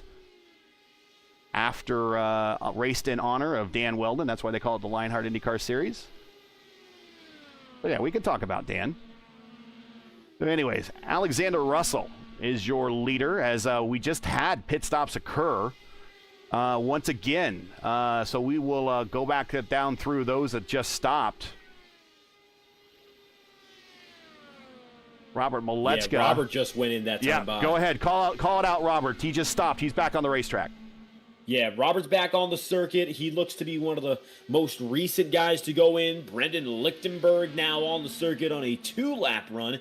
And 124 laps in, I want to bring up another thing I've noticed. We are starting to see a big spread across strategies. Alexander Russell, lap 28 on his run. But if you look down, and probably the one driver that's caught my attention, besides the top 2 that have dominated this race, Brendan Trost. Trost is on a 22-lap run now. Robert just going into pit road. That's a separation of those 2 guys on strategy by about 10 laps. And I'm wondering if it's in the favor of Brendan here. He's been able to go longer on his runs basically each and every time than everyone else on the circuit. And slowly but surely, when everyone goes down to pit road, he's able to knock those spots one at a time. Clendy heading in this time by. He'll make his dive down after 29 laps on his stint. But again, Trost looks to be the only driver in the top 10 right now who's going for a sub-25 lap run.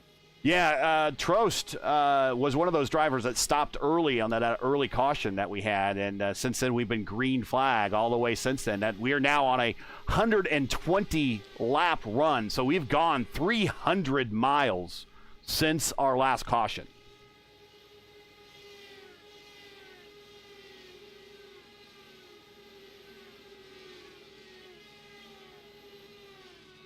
So Clindy down and away. There is Alexander Russell. We'll put up the name graphic here so you can catch some of these names. Russell out long. This is his 30th lap. He went 31 last time, so we expect to see him make the turn down pit road for his next scheduled stop next time. He goes through the north end of the racetrack through turn 3. Whoa, big exit, high exit there. Probably catching some dirty air. It's probably got really worn tires. He's going to stay out. No, he does a late turn in there. He goes all the way out to the wall. He's going to hold a lot of that speed down the pit road. That's going to be a great in-lap for him. Daniel Hesje, I believe, in the background coming to pit road.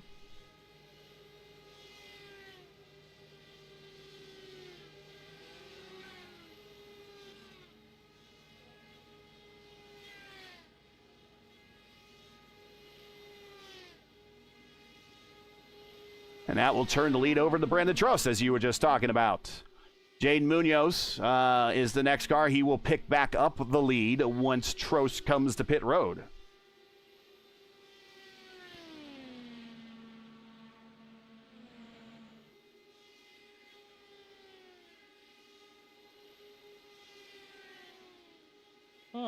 Interesting.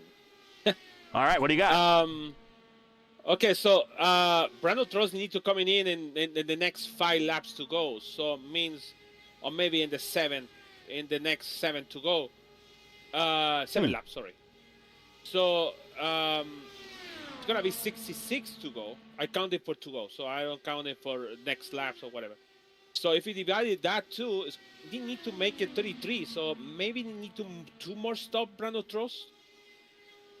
Oh, coming to lap. Good when the next one is coming To lap 130 now, and right now he's weaving down the straightaway. Brandon Close following him.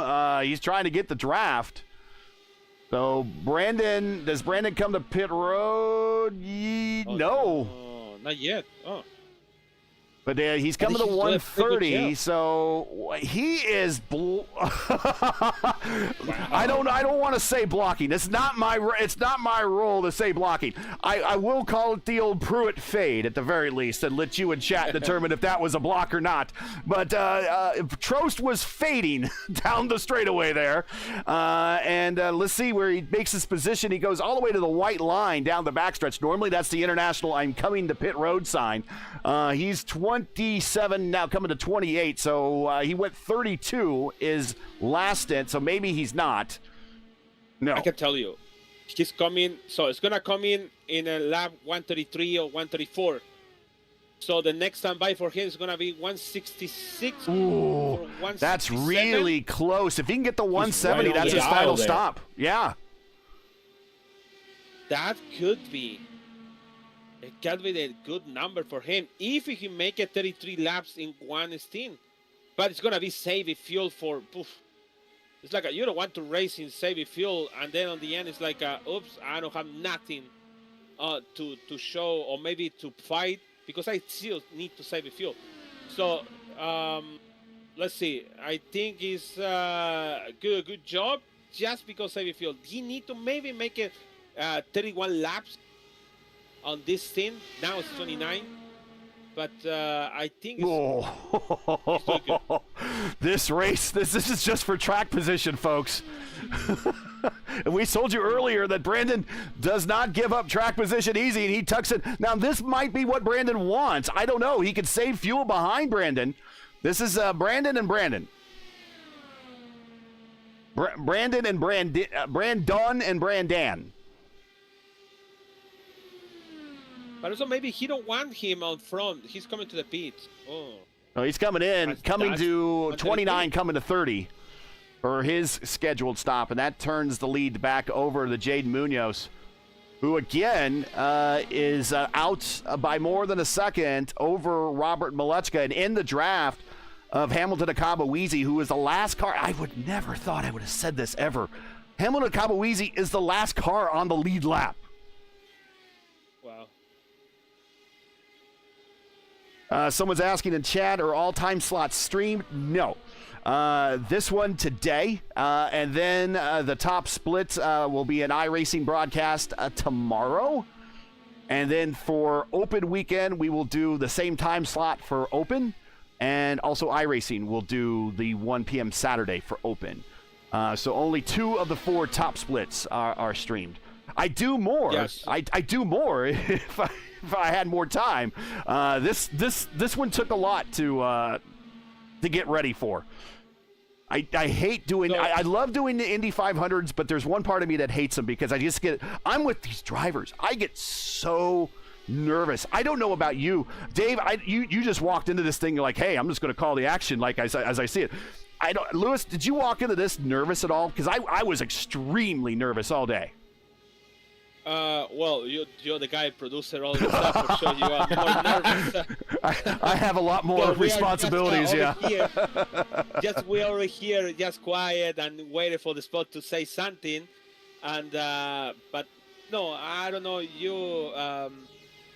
David, but I'm okay. It's like even for you when the ERN, when we have to do all this stuff from Back home again in Indiana, the flyover. exactly to the creek and all this stuff. That is tough. But here we have a P1 broadcasting channel and also iRacing channel. So it's really, I can tell you, I can feel you nervous. You already told me early in the morning. Alexander Russell got around Brendan Lichtenberg, move him back up fourth as they've encountered now Ty Quilla, who is, and this is another driver that I never thought I would say was one lap down in 21st position. This is what a lot of green flag running does to you. We see Indy Kirkenbauer, and I never thought I'd see the Prodigy being one lap down here at the Brickyard, and we're not even, to the 400-mile mark.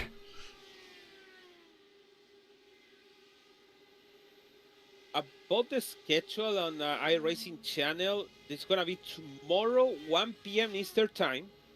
It's going to be the Index Fixed 500. Time slot 3. So I assuming that one's going to be for tomorrow. Yeah, that is the third time slot because there's a Saturday morning race, then there's a Saturday afternoon race, then there's a Sunday race, and those are the 4 time slots that you have for the fixed Indy 500. Thanks for joining us, everybody, this Friday night. We appreciate it. This is Fast Fixed Friday. You are watching us on P1. You're also watching us on the iRacing channel. Currently, Jaden Munoz leads a very, I'm going to say, pedestrianly boring race. And Robert called it Tuesday night. He said it himself. This is not going to be a fun 500. And he said maybe if the track temp comes down. The track temp is at 102. It's been down under 100 today. And the racing has been meh. And I'm seeing the comments in chat. People are like, this is not fun.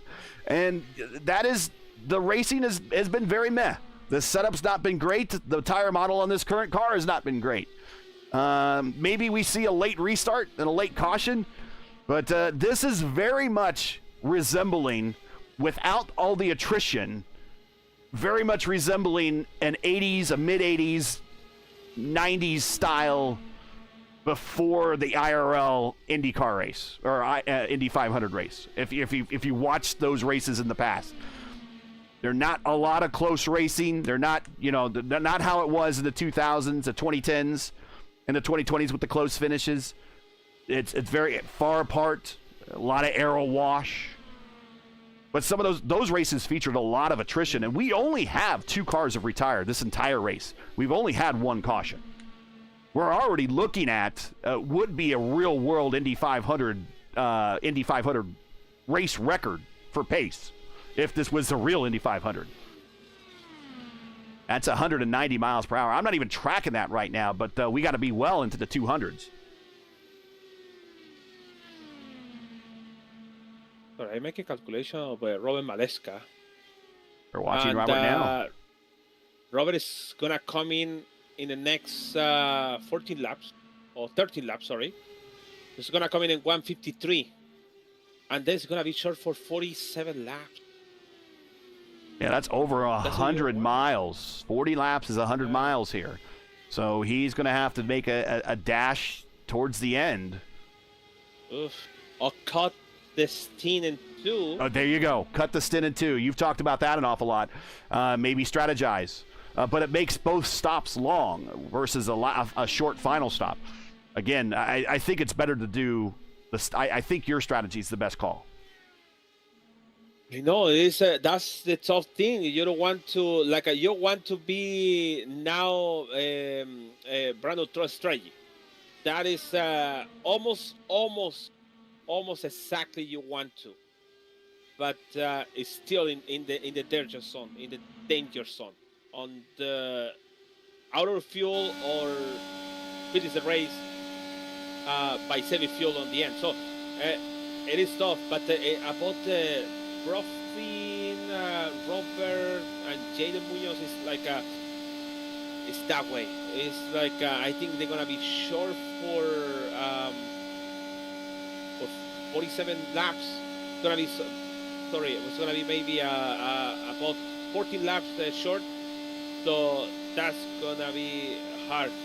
Maybe Alexander Russell is the guy on the to finish good on the end, but like you said, a caution in between, it could be reset everything and make more exciting the race. Robert with a big lift going into turn 1. We ride with them down through turn 2 at the Riley Children Hospital Suites as they race down the backstretch, separating 2 portions of the Brickyard Crossing Golf Course. The Brickyard Crossing Golf Course is actually a public course you can go golf on yourself when you come to Indianapolis. Just pay the green fees, and you too can golf there. I don't know if you want to golf there while the cars are on the track, though. Actually, I think they'd use it for parking, too, so it might not be a good place to golf. But that is the home course, if you can believe it, of the Speedway High School golf team. The Speedway Sparkplugs. That is their golf home course there that they play at the Brickyard for Indiana High School golf. We see down the backstretch, also sitting off in the inside of turn 3 is a dirt track. And also want to point out that in these trees right here, right just on the other side of these grandstands in turn 3, that's a residential area. And back in that residential area is it's literally a neighborhood that backs up to the track. In one of those houses, the property owners there have built a tree house up in the tree, and that's where they can climb and view their own personal Indy 500. Here we cross over the tunnel, the main entrance off of 16th Street, just opposite the Hall of Fame Museum. And if you have a chance, and if you've not done so already, the Hall of Fame Museum has been newly renovated for about a year now. And if you've been there before, it reeked of the 1960s and 70s when you walked in that place. So it needed a facelift badly. And boy, did they do a great interactive exhibit job there, and you should go check that out next time you go to the Speedway, whether there's cars on the track or not. Check out the Speedway Hall of Fame Museum. Open almost year-round, with the exception, I think, of Christmas Day. I think it's about the only day it's not open. You can also take a bus tour of the track.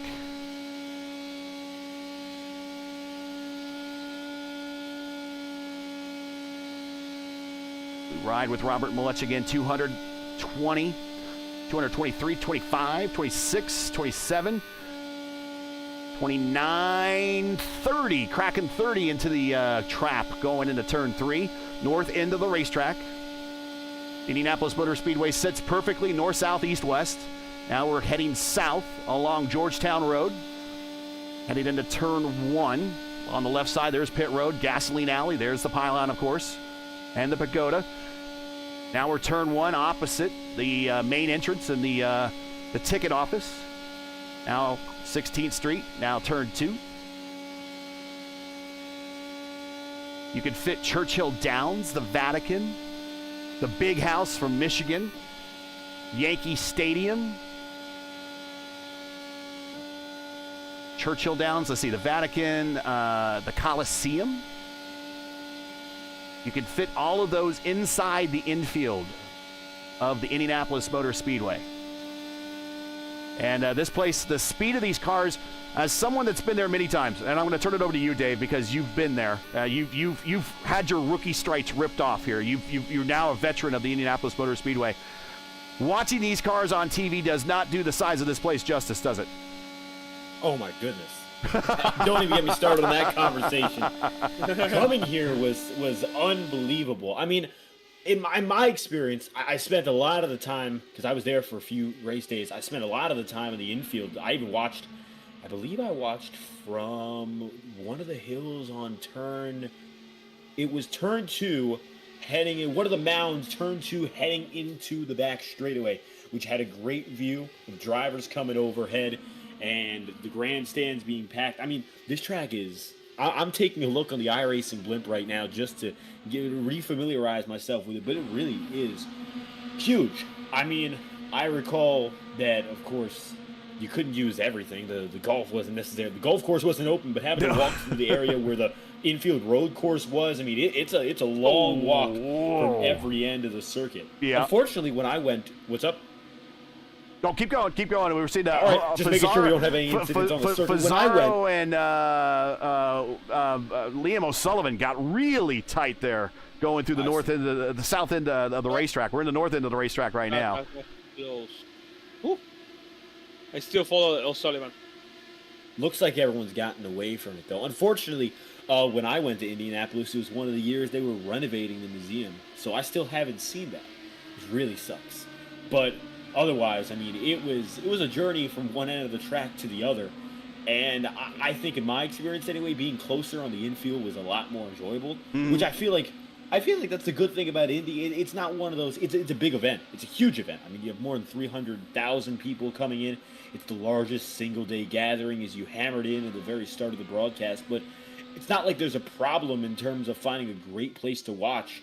It's funny you talk about the treehouse, and that reminded me of the Formula One situation where people were getting on escalators back and forth to watch the Las Vegas race. They're not really stingy like that in Indianapolis, at least for the fans anyway. Yes, it is the world's largest single-day sporting event. There is no other sporting event anywhere larger than the Indianapolis 500. Not the Daytona 500, not anything else. It's the Indianapolis 500. At its peak, when they would fit everybody in here, when they had the infield open, the snake pits were there and everything, we're talking about 500,000 people. Now, right now, with the seats and everything and taking out of the infield, there's only so many places you can sit now in the infield. It's down to about 350,000 for sure, 400,000. That literally makes the racetrack the third, definitely the third or second largest city in the state of Indiana, outside of Indianapolis. Indianapolis is about 1 million people. I think Fort Wayne Kyle is... Clenford slides into pit road. And he has a black flag, and that is going to be day done, or at least a chance for a win for Clindy. We're going to check this out again as he's coming down off the racetrack. And this is, again, one of those things that it's unfortunate you only see with green flag pit stops, and he locks up the tires, and you watch the brakes bite, and then the car lurches. And then it goes to the inside wall. Now, he keeps it off the wall, but it's going to cost him a ton of time. He has to back it up and then get it in the right direction. That's going to cost him a ton of time. That might actually cost him a top 10 finish, as he's done and away now as we watch him come off pit road, as Daniel Falkingham getting a shout out in chat. He crossed the line in 22 miles per hour over. So he came to pit road speeding. So that will end his day. Horrible camera work. Doing the best I can there, buddy. You get out here and do better. I love that. I love chat comments. I don't care if they're good or bad. That's engagement. That only helps the channel. Keep them coming. Keep them coming. Alexander Russell now your leader. As Soria is going to get back by and go to the lead lap. So he is the last car in the lead lap at 11th.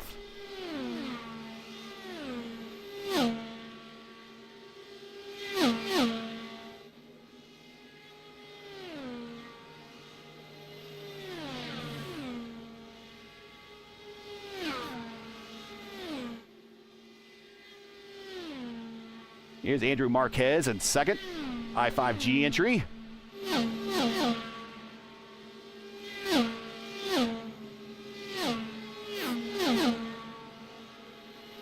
Brendan Trost there. He's going to pick up that lead. You were talking about it, Dave. He's going to pick up that lead here momentarily. He's 22 laps into his stint. He went 30 last time, so he's about another 8 laps before he makes the peak down pit road. In front of him is Russell. Russell went 31 last time. He's at 27 now. Marquez went 30 last time. He's at 28 now.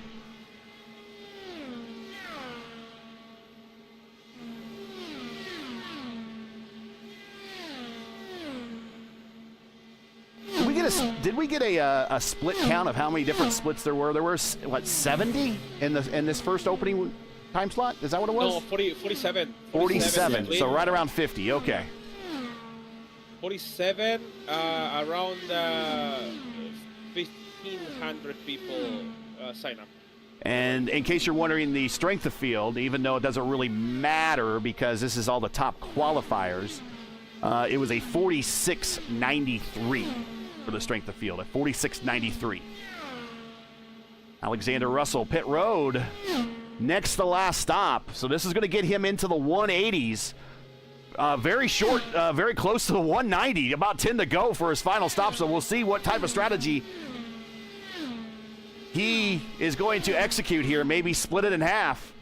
But it picks up the lead for Brandon Trost. Someone's asking, what are your end of race predictions now at this point? Well, Lewis, I think we're in that window. Remember, in the Elite Racing League, we called the winner about 100 and at lap 120. A different style of race and everything, as we see Molecka getting around Trost, or getting around Jade Munoz. So that's very key. This last stop by Robert was very quick and rapid. He was actually in the box 2/10 quicker. 2/10 less in the box, and that has really allowed him to get a lot closer.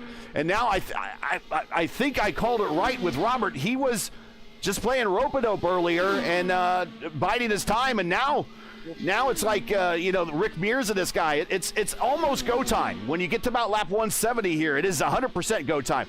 Rick Mears always said it's the last 50 laps, the last 25 laps, something like that. I've heard people here in sim racing always say it's after the last stop it's go time. Well, it is go time for Molecka because he's on a haul right now. I think I'm gonna return my predicted prediction of Brandon Trost because it's gonna be short for 2 or 3 laps. So I think he cannot save a fuel for 35 laps, maybe 36, but it's gonna be really short. He needs to at least make 34 laps. Wow! Jade Munoz got really up close and personal with the turn 1 exit wall and the short chute there. He had to lift a little bit, and it's going to cost him some distance and track position to Molecka. And I'm not going to go. It's like when someone asks me who's going to win the Indy 500, and I say, oh, Alex Palou. Like, way to go out on a limb, Gary. Way to go out on a limb.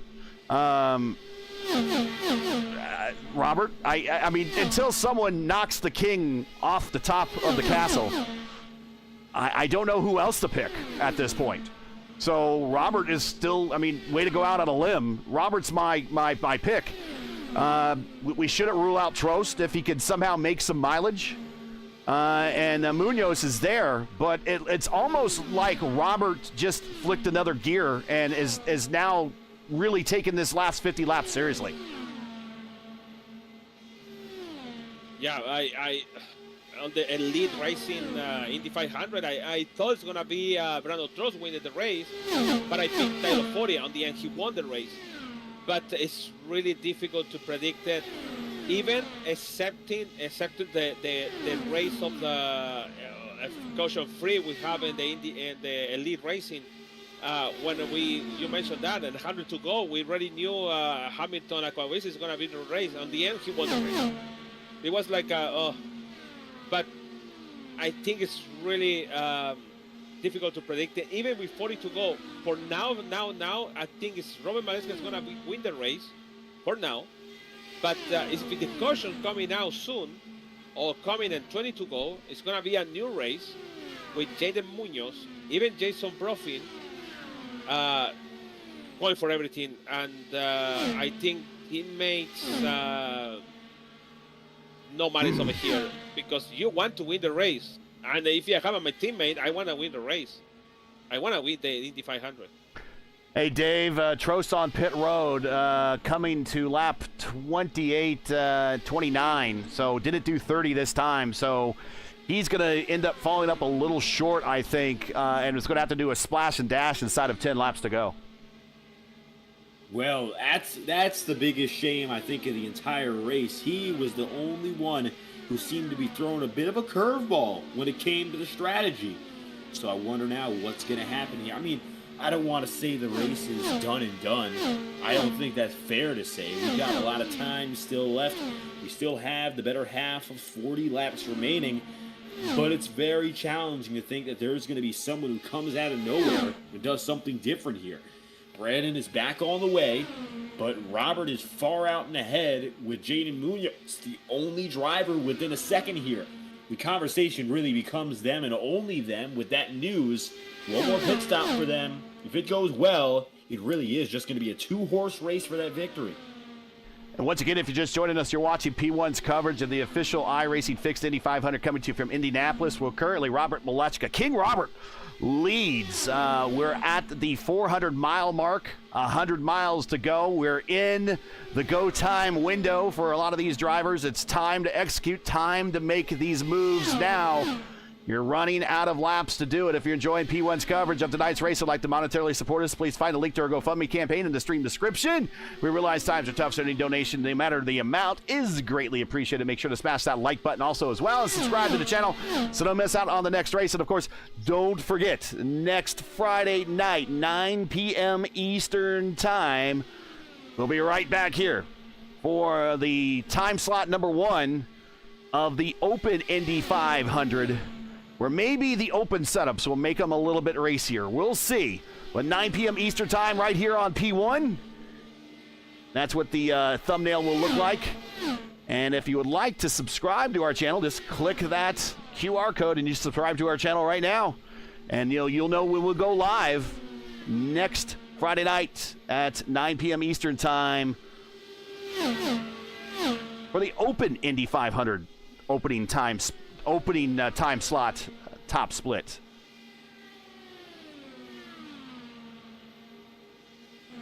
Do they change tires on every stop? Someone's asking in an iRacing chat. Well, in most cases, yes. And it's just because of how these cars are engineered. It's a single impact lug wheel, meaning that you don't have 5 lug nuts like they do in NASCAR. You just and they also don't have a jackman. They have someone that sticks a hose in the back of the car. There's pneumatic jacks that stick out from the bottom of the car on compressed air that will lift the car off the ground. Then the wheelman, one of which we've seen a number of times in our Tuesday night race, Ryan Campbell. He is a wheelman for Dale Coyne Racing. Just takes the wheel gun, reverses it, brings the nut off. Puts the new tire on, reverses the gun again, applies the wheel nut, and done and away. And most of the time, a competent crew can change tires in about 5 seconds. So if you're going to come in for a splash of gas and it's less than 5 seconds, don't change tires. But if you're going to go in for gas that's like 6 seconds or more, you might as well throw on new tires. Besides, there's no tire limits. Like I said, smoke them if you got them. Watching Jose Soria in 7th spot. Not a lot of close battles right now on the racetrack as John Silva on pit road. Mason Mitchum on pit road. Dan Durazo on pit road. Next to last stop. These could be last stops for some of these guys. They could be last stops. They're in that kind of window if they go 30 laps from now.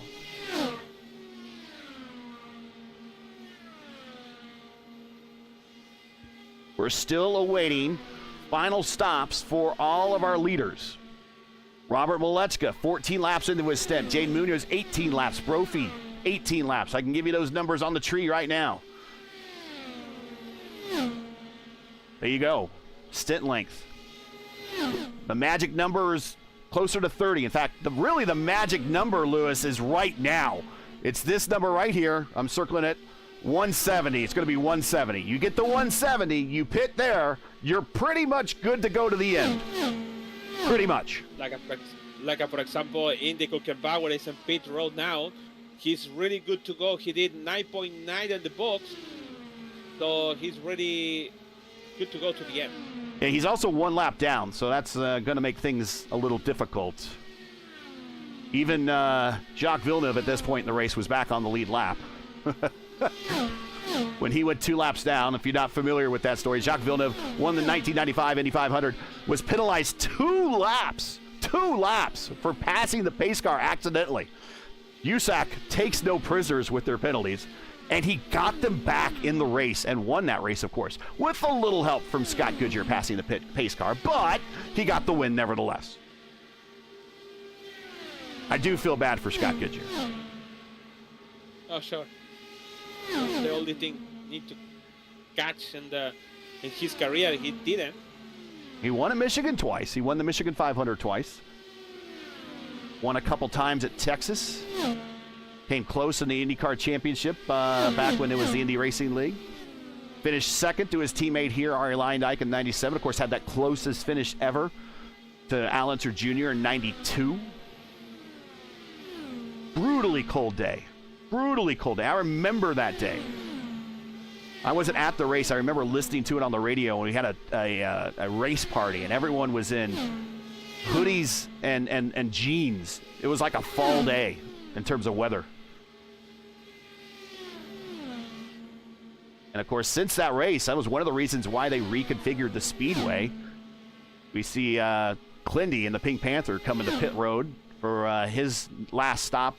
Clindy, unfortunately, is well down on the order because of that penalty.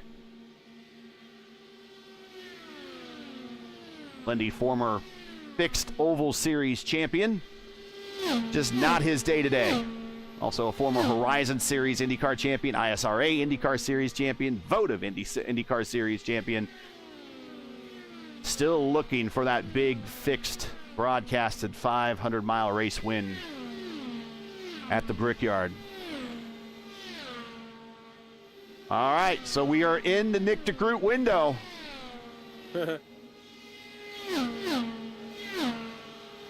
What is your guys' favorite IRL Indy 500?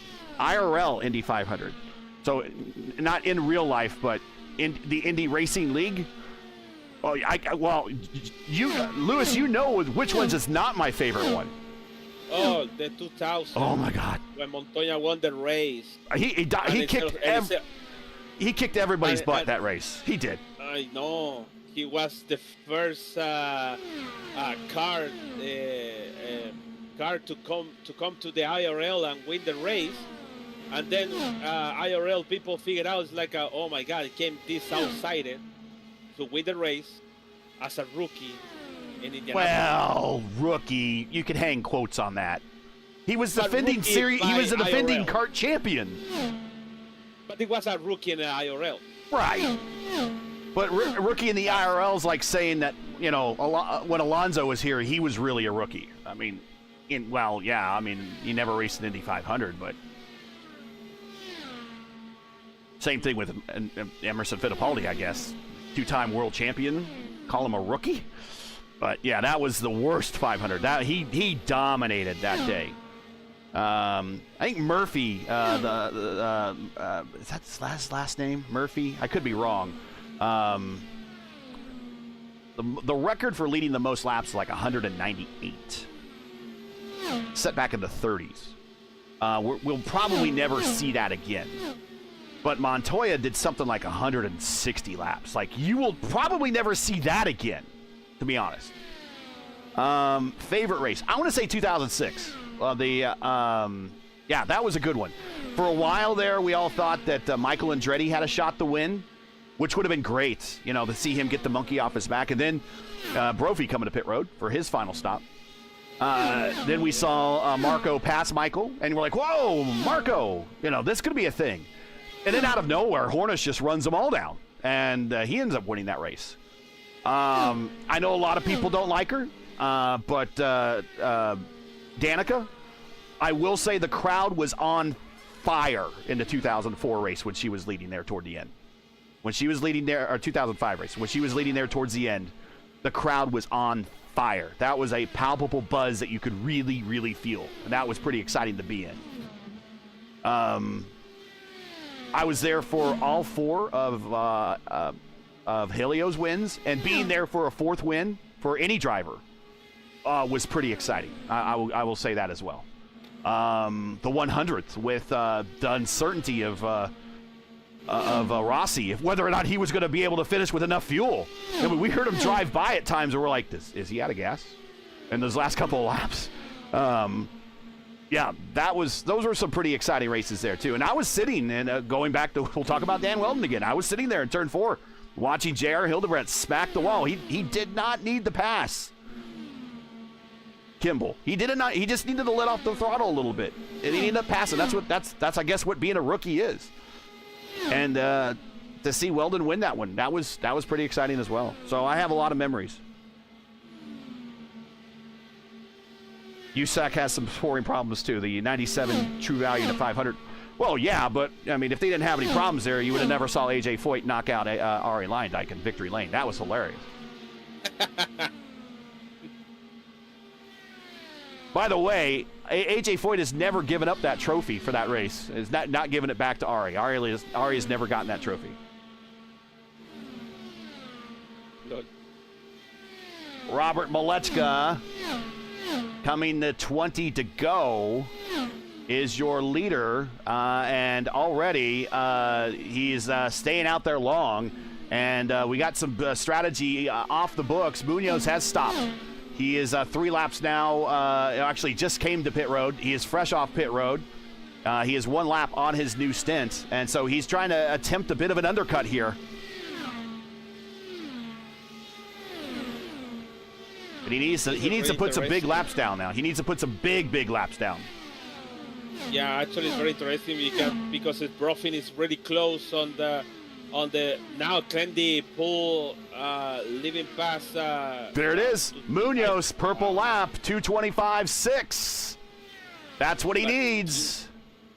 But Brofin is close and maybe it can make it more difficult the victory on Munoz because it's Brofin getting close. I know it's kind of far for 5/10, but it's close because now have a Andy Gassi on the lap down in front. It could be make a struggle for Jaime Munoz. And anybody in chat, whether in the P1 chat or iRacing chat, if you participated in one of the earlier splits and your race is done, feel free to check in and tell us how you finished. We see someone said they wrecked. There's always 3 more chances to do it, to do your another shot. As we watch Jade Munoz on the high side here of Indy Casey. Casey just ducks down to the inside, gets out of the way, but right behind him is Jason Brophy. That is a battle for position. Yeah, actually, I saw Brandon Trost hit the wall, not the keys. It was already hard in turn 2.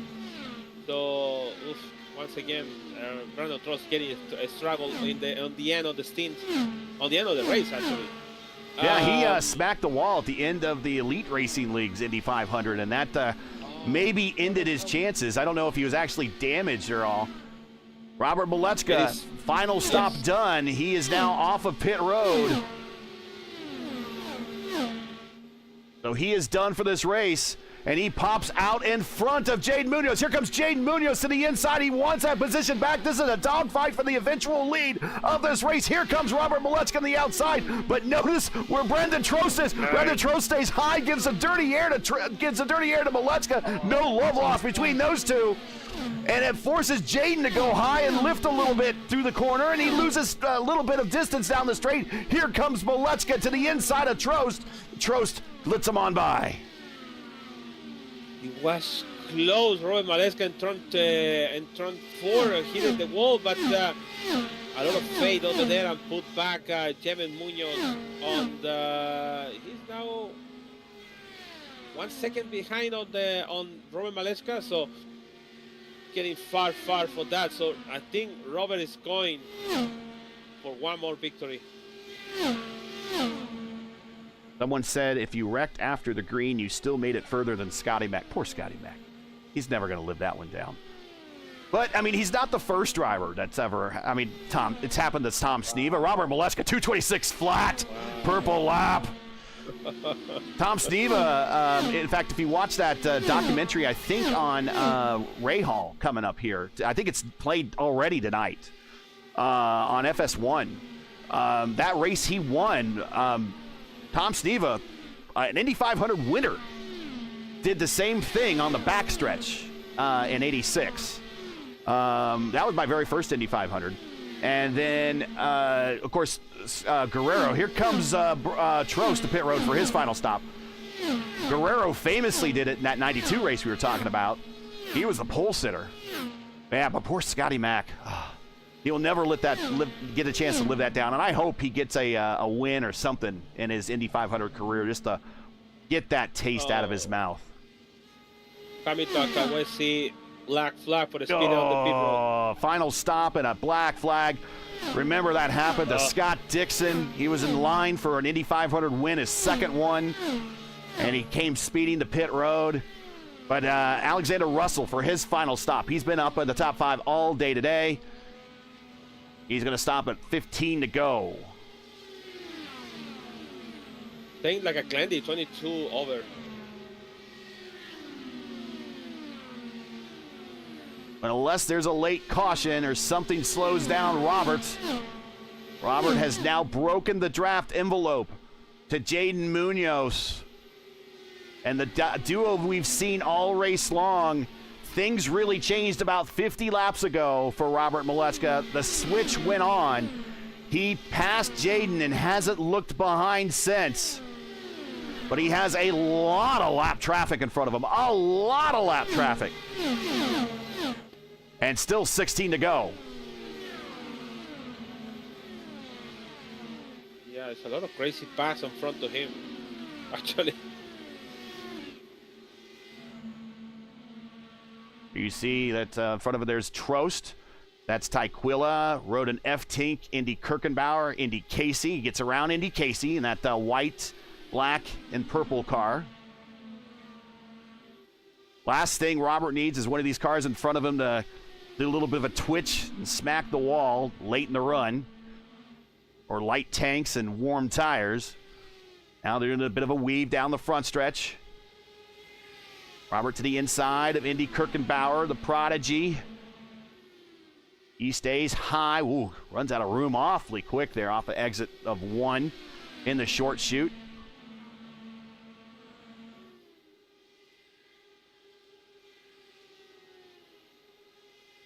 Down the backstretch into 3. 14 laps to go. Thanks for joining us, everybody. Make sure to smash that like button. Subscribe to the channel if you're not done so already. Thanks for joining us. You've been a huge part of tonight's race. Glad to have you here. This is the opening time slot. Top qualifier split. This is your fastest 33 tonight. And you'll see a lot of these same racers at the 1 p.m. iRacing split. Oh, right there. Just what I was talking about. Oh, you want to be leader. You don't want to see that. In the radio, Robert Malechka said, I am here, Trost. So, Ronald Trost is there to lose a lap in 15th position.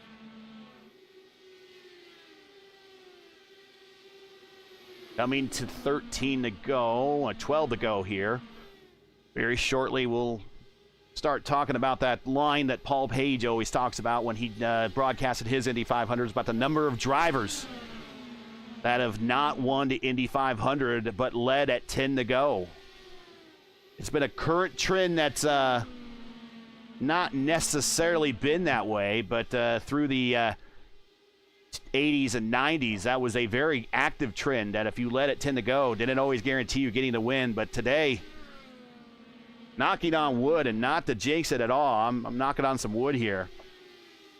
Robert is going to sail on and a very comfortable as he continues to grow the lead now. 2.3 seconds over Jaden Munoz, who is now falling behind. And actually, Jason Brophy can now turn into rear gunner a little bit and give a little support to his teammate if he can get to Munoz and start challenging him and pretty much lock this thing down with 10 laps to go.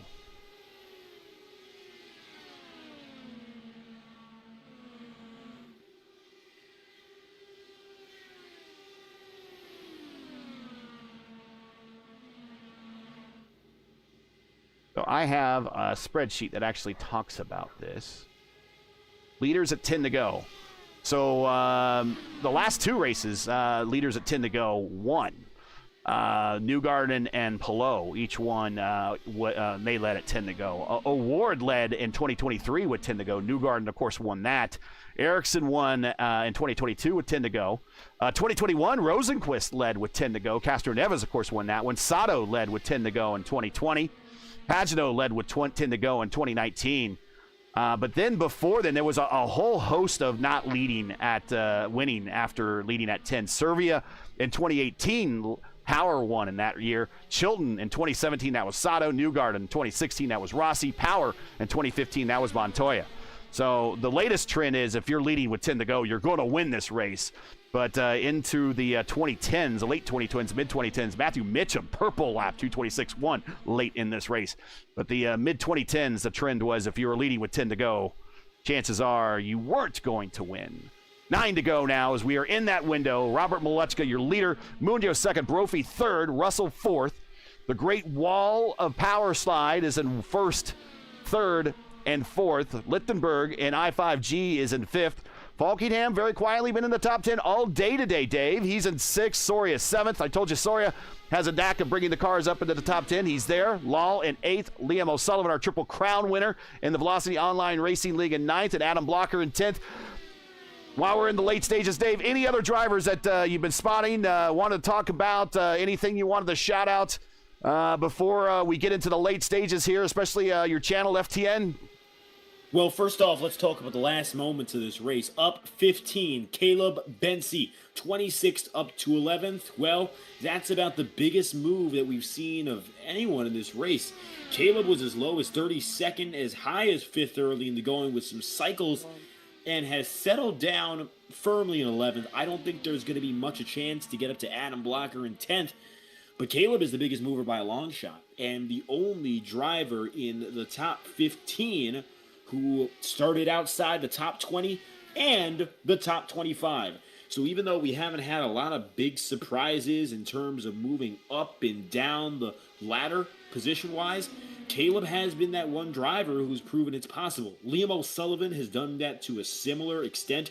Started 21st and is now up to 9th. Not a surprise for the Triple Crown winner in Vor, but it has really been Caleb Bensi, the star of that moving up show.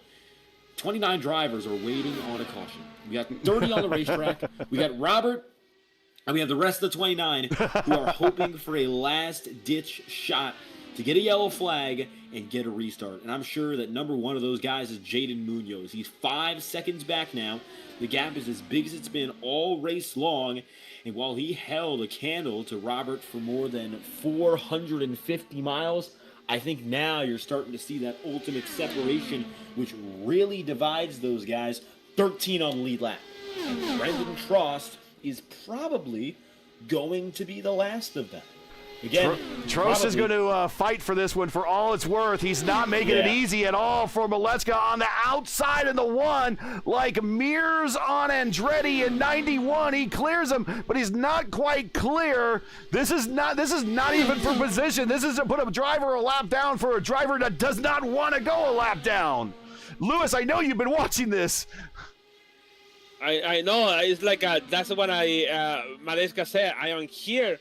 And I assume he want to make the pass, but you know what? 5 to go. I don't want to risk my moment to win the race because I want to pass one lap down. But I think Robert want to pass Brandon Trost for sure. You want to make the pass now. He does make the pass. He can't quite clear. He has cleared, and he's now put Brandon Trost a lap down. So our leader has now lapped up to 12th position. But maybe Trost will try to get that lap back. Here he comes. He's like, not so fast, my friend. 4 laps ago, 10 miles, now less than 10 miles. A qualification run for Robert Malechka to get another top split win, another top split broadcasting win to his resume, and to back up that PRI Hoosier 500 win he had in December. Down the main straightaway. Here, well, we got, that is Jake McCloskey, who had that first caution. He's racing to get a lap back. He does that. Now, Robert, at this point, it's just like, okay, guys, just go. And I think he might have just backed off and is just deciding to let these guys go. They were racing really hard here in the late stages, just for track position, I guess. I think Robert, I don't want to say Robert show everyone, or maybe show to Brandon, I can put your lap down, but he did, and he decided to pull it back because we are 2 to go now. 2 to go. Our split that we did last year. See a Cabo Easy over Ferguson by 51 thousandths of a second. The one we did the year before that, Casey Kerwin by Steven Wilson over 6 seconds. So Kerwin did a little bit more of a beating on people in the late stages to win by 6 seconds. So we're looking at another big win. White flag out. Robert Molechka, King Robert. Well, let's roll out the red carpet and bring out the scepters and all of the Knights men, because King Robert is going to be Lord Robert. I don't know. Someone for the UK is probably going to say Lord's lower than a king. I don't know what's higher than the king right now, but that is going to be Lord Robert Molechka III right now, as he is half a lap away from wrapping up another top split win. And again, to back up that PRI Hoosier 500 victory from December off of corner number 4, clean and clear down the white line. The only thing that separates him now from victory lane is a yard of bricks and a white line and a flag. Checkered flag out for Robert Molechka, winner of the 9 p.m. top splits on fixed Indy 500 weekend.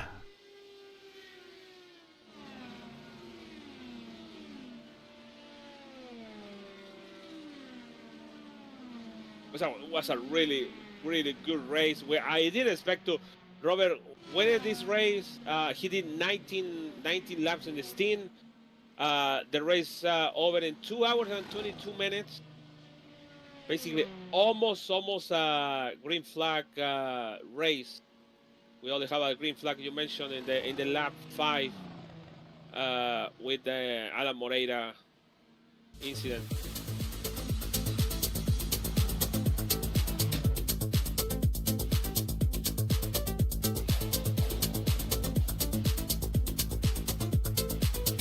And there you see Robert Molechka with the win. Jaden Munoz in second. Jason Brophy third. Russell Lichtenberg, Falkingham, Sora, Lals, O'Sullivan, and Bincy. Bincy did get into the top 10. And we don't know what happened to Adam Blocker there at the end, but Bincy somehow made it into the top 10, Dave. So too bad we don't have a chance to interview him, but I'd love to find out what happened. So Lewis, we'll let you make up your mind on who you want to be your driver of the race here. Normally, that's an award we give to the driver that finishes outside of the podium, who makes up the most positions. But Liam O'Sullivan, Caleb Bincy, that's a really tough call. So you have a tough one on your hands, my friend. Let's get to the next page here. Adam Blocker in 11th, Andrew Marquez in 12th, Trost, F. Tink, Kirchenbauer, Silva, Quilla, Taylor, Durazo, and Chloe. That's your top 20. You see everybody from F. Tink on down is 1 lap off the lead lap. Everybody ahead of them on the lead lap. Mitchum, Van Den Essa, speeding on pit road, can never recover. Ricky Paz, McCloskey, round out that first caution. That was it at lap 5. We never slowed down since. I never thought I'd see Hamilton Akabuizi be 2 laps down in 25th spot, but there he is. Hot Fuzz in 26th, Mason Mitchum. Actually, Matthew Mitchum. Remember, we have Mitchums here. Mitch M and a Mitchum. Mitch M, Matthew Mitchum, not related, obviously, in 27th. Indy Casey. So we had 2 drivers named Indy in this race, and 28th. Clindy, not the finish he was looking for. Finished on the podium in this race a year ago. 29th this year. Daniel Hesche in 30th. Alan Marrera, Chris Stouffer, Chris Albrecht. Your only 3 retirements. Your only 3 retirements. 30 cars finished this race running. It's almost like the current modern day Indy 500 with reliability.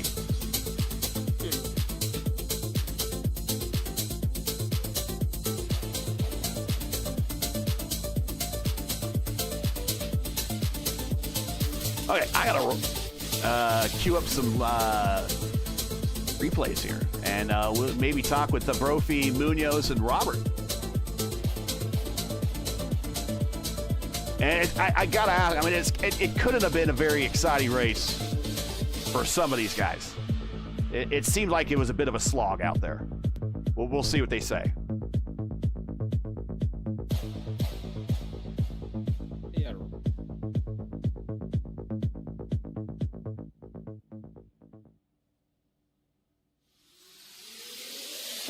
Just trying to get these replays queued up.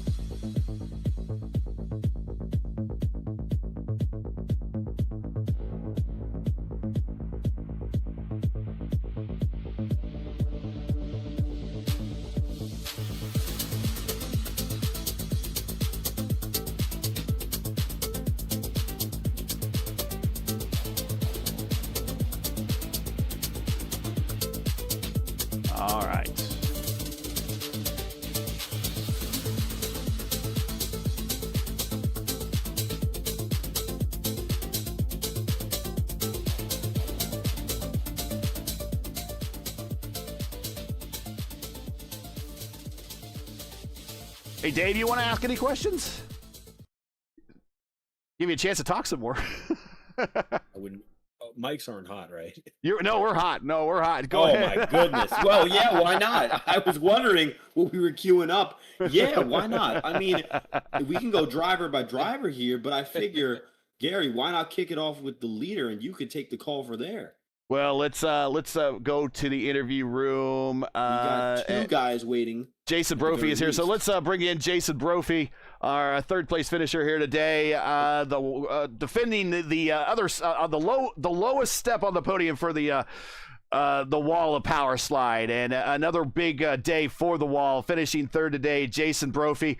But let's talk about the race. We kind of saw a preview of what this race was going to be like on Tuesday night, and that 50-lap preview was pretty darn accurate. Talk about your race out there. There were a couple of tight moments there early on, but once this field got strung out and we got past that first and only caution, almost a snoozer out there. What'd you do to stay awake?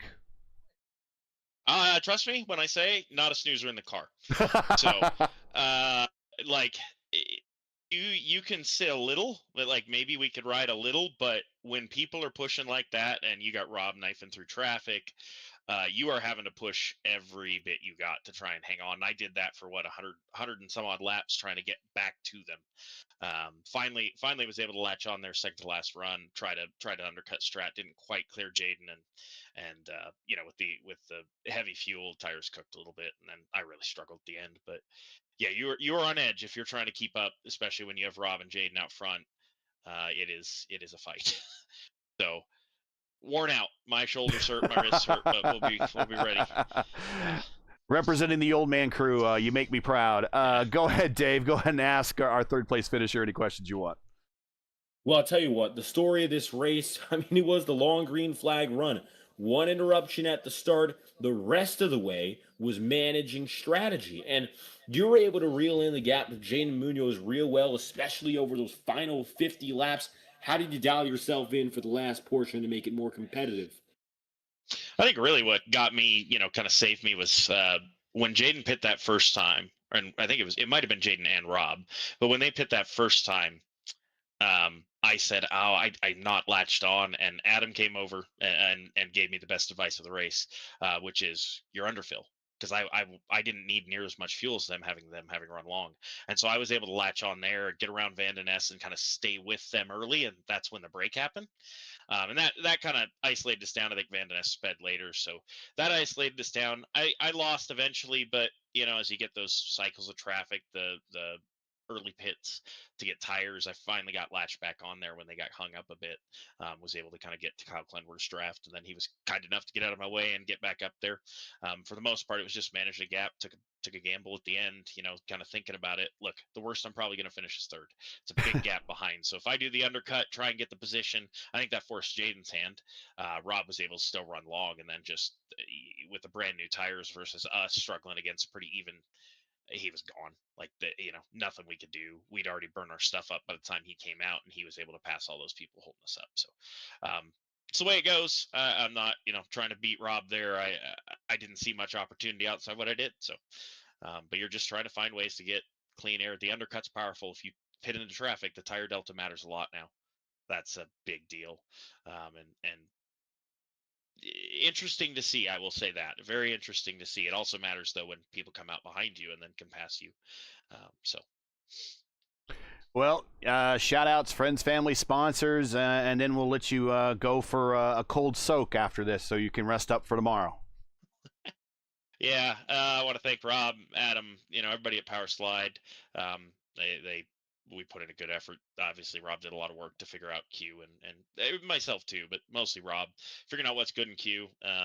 Ty and Tommy for giving me a chance to run for Team Hype here. I really appreciate that. As I said, the guys at Power Slide, you guys for broadcasting this. I think we're on the iRacing channel, so that's a lot of fun. There's more, I'm sure. Friends, my friends and family, my family especially, letting me race this because they tried to get me to go out to dinner tonight. And I said, sorry, something I'm doing. So, but yeah, Yeah, I had the rush dinner tonight too, so I understand what that's like. Well, Jason, congratulations. I know we'll see more of you on the Tuesday night broadcast. Best of luck for the remainder of your fixed weekend here, and best of luck. We'll probably see you again and back when we do open. But congrats on the night, and way to hold the flag for us old guys. Yeah, thank you. Jason Brophy finishing third here tonight. Let's bring in Jaden Munoz. And here is Jaden. Jaden, up front all day today. Exactly what you needed to do. Track position meant everything. But just there at the end, it seemed like with 50 to go, something clicked on Robert, and he said bye-bye and left you. And you were never able to quite run him down. Now, granted, there was some traffic involved at times, but we can't always blame the traffic. Talk about your race out there today. You came home second. Might not have been the finish you were looking for. Yeah, there's definitely some things I could have done better. Yeah, the first half of the race was pretty good. I don't think I have anything wrong or too bad with what I did, but I think more so in the middle of the race. I think that before that, or after my second last pit stop, I was still fuel saving, thinking like, I don't know, I wouldn't have a chance, but really I should have just kept pushing and used the power of the undercut on Rob and hopefully stretch a gap to him and make use of that. And obviously I would be at a disadvantage on the pit stop, but if I could have a gap at least, I could maybe have some room to play with, and I would give myself a chance to fight at the end. But yeah, just a little bit too much fuel saving there. And yeah, the traffic there at the end, yeah, I was just having a hard time following the cars. They were covering all the lanes pretty well. And yeah, Rob did a great job the entire race. So, I mean, I'm happy to even be near him near the end of a one caution race. So, yeah, I'll take this result. Hey, go ahead, Dave. Now, of course, you and Robert pulled away from the rest of the field, and the talk of this race when it came to how the car handled was a different package compared to the last few times iRacing's hosted this Indy 500. So it looked like it was a lot easier for you guys to separate yourselves. What's it like dealing with the hybrid system and trying to fight to the front and keep yourself there? It's a lot to think about, and yeah, it's very tough. The conditions, even if it was a little bit cold today, it was still very difficult to drive. Like especially into turn one, it just felt like it plowed a lot. Especially when me and Rob were trying to swap draft, and yeah, it was tough to get by turn one, and then in traffic, it was obviously even worse. So yeah, it's a lot to think about with the hybrid as well, and strategy is even more important now. And yeah, I mean, in a way, I think it's kind of cool that the gaps can stretch out a bit like this. It kind of almost reminds me of an endurance race. Mm-hmm. Like, it's not so much a pack race. It's, just strategy and, a lot of stuff involved. So yeah, it's just running your pace basically and not just falling in line really. Shout outs, friends, family, sponsors, anyone you want to say hi to on this for this podium on the opening time slot. Yeah, thanks to you guys for broadcasting the race, and I think I have a couple people watching, and thank you to them for watching, and thank you to my team, BS Competition. Congratulations on the P2. Best of luck for the remainder of your weekend. Possibly see you during open weekend as well, and maybe more appearances on the Top Split broadcast for the oval side of things. But congratulations, and we'll see you at the next one. Yep, for sure. See you guys. Jaden Munoz finishing second. Let's bring in. We can't decide what rank is higher than King Robert, so I went with Lord Robert, but I think someone from the UK is going to tell me Lord is probably lower than King, but I don't know what higher rank we can give you. You dominated this place yet again. You backed up your PRI Hoosier 500 win, won with a pretty comfortable margin today. But it really seemed like, Robert, that the last 50 laps, you kind of followed a lot of Jaden in leading up into the last 50 laps. And then finally, something just kind of flipped in your mind, and maybe I don't know, and you just, okay, I'm going to pass you, and now I'm gone. And it was never really. Maybe during that last pit stop, it got a little tight when you passed for position, but after that, again, you left them, and there really didn't seem to be much competition there. It almost seemed like an easy win, but this is again backing up kind of what we saw again on Tuesday night. What we talked about it on Tuesday night on the Oval Series broadcast. Again, what we saw in the Elite Racing League, which I know you peeked in on that one too. Different type of racing out there. You had a good day, you dominated, but it's definitely a different style of racing out there. But talk about, did the last 50 laps, did you finally just the switch go off and you're like, okay, it's time to pass them and leave them? Yeah, I mean, I think the goal for probably all of us here is just to get warmed up for tomorrow, right? And yeah, I really wanted to put myself in some different situations. Whether it's, in the lead, going through traffic, P2 in traffic, or, swapping with Jaden, which he did a phenomenal job with that. But yeah, I was just kind of right in there. I was kind of figuring some stuff out with fuel maps, and I guess I just drove myself in a wall and lost a ton of time. So once that happened, I kind of knew it was go time, and decided to, not fully risk everything, but see what the car was really capable of in traffic. So, got into a really good rhythm there. Those last really two stints, knew I was a decent chunk better than Jaden at traffic, in the traffic, and I was able to, I think, pass them. Extended that second to last stint to have the tire advantage, and it was really close off the pit road there. I was not really expecting that, but Jaden probably had a amazing in lap and out lap as always. So, had to send it on the outside of him there, but thankfully, he raced me really clean, and we worked great all day. So yeah, happy to get the win, but all in all, this is just really a warm up for tomorrow.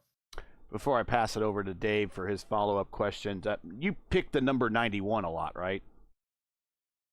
For your car number? It's a funny story about that. Yeah, I'm not really a superstitious guy at all, so I just, when I got in iRacing and was getting in leagues, I just did a random number generator 1 through 100 and landed on 91. So that's why I'm 91. You led 91 laps today. Oh, really? That works well. Dave, go ahead. Not exactly halfway. Well, not only do you lead 91 laps, when you look at that qualifying pylon, you set it off in first on the pole position. But of anyone who had to deal with dirty air throughout this race from lappers, you definitely had your fair share. Of course, starting up front, a big deal with this new package. What exactly do you think it meant to have that front row and, moreover, that pole position compared to being anywhere else to start the field? Yeah, I mean, obviously clean air is king now, right? And I guess it was like that before, but now it's like, it seems like you have a massive tire advantage if you're in that P1 or P2 spot. So, to get the pole, not only for today, but tomorrow, hopefully I can stay in the top 2 at the beginning of the race and just kind of control it, right? That's really all you can hope for. Obviously, this was an extremely clean race with a ton of regulars. So I think a lot of us had their faith in them to keep it clean and green to the end. So tomorrow it might not be different. A lot of new guys that don't race this car often, let alone in traffic with how it is now. So we're kind of all predicting, at least on Power Slide, that there's going to be a few more yellows. So, we're going to have to stay on top of the strategy. And yeah, I mean, we might honestly have to split strategy. But, we'll do what we have to do to at least give ourselves a good shot at the win tomorrow. We'll let you get an early start on that. Shout outs, friends, family, sponsors, anyone I want to say hi to before we let you go. And of course, we know that you got a lot to start prepping for tomorrow. Yeah, thank you to the Team Hype and Hardslide guys. We've worked really well and hard on the not only in our fixed tools and things like that to have a great qualifying for us, but the big one for the team obviously is open in a week. So hopefully as a team we can win tomorrow, or at least get some good quality finishes, and then that's full focus on the Open 500. Congratulations. Best of luck for the rest of the weekend, and we'll definitely see you at the next one. Yeah, thanks, great. Take care. That is Robert Malechka. Lewis, your driver of the race. Unmute. My God. Driver of the day. It is Benzi with 16th spot. 2 laps. He did 2 laps fighting wheel to wheel with the Adam Blocker, and he got the 10th position over there. Caleb Benzi, former winner of the Elite Racing League's Indy 500, which is one of the harder to win and even to make League 500s in the community. So no surprise there. Sub 16 spots to come home in 10th. And we don't know how he passed Adam Blocker there at the end, but he caught him and passed him. So good on Caleb and that Team Stowe Motorsports squad. Getting a top 10 here for one of the guys that does very, very well here on the oval. Final thoughts from everybody before we let everyone go and get back. We are now midnight Eastern time, so happy Saturday to everybody now. So get off, get some rest here. But final thoughts, Dave, again, pleasure to have you here. Always bring a definite different perspective to how these races look to you, and definitely kept us looking in those directions. So we certainly appreciate that. But another fixed Indy 500 broadcast in the books for you. Thanks for being here. Any of your final thoughts before we let you go?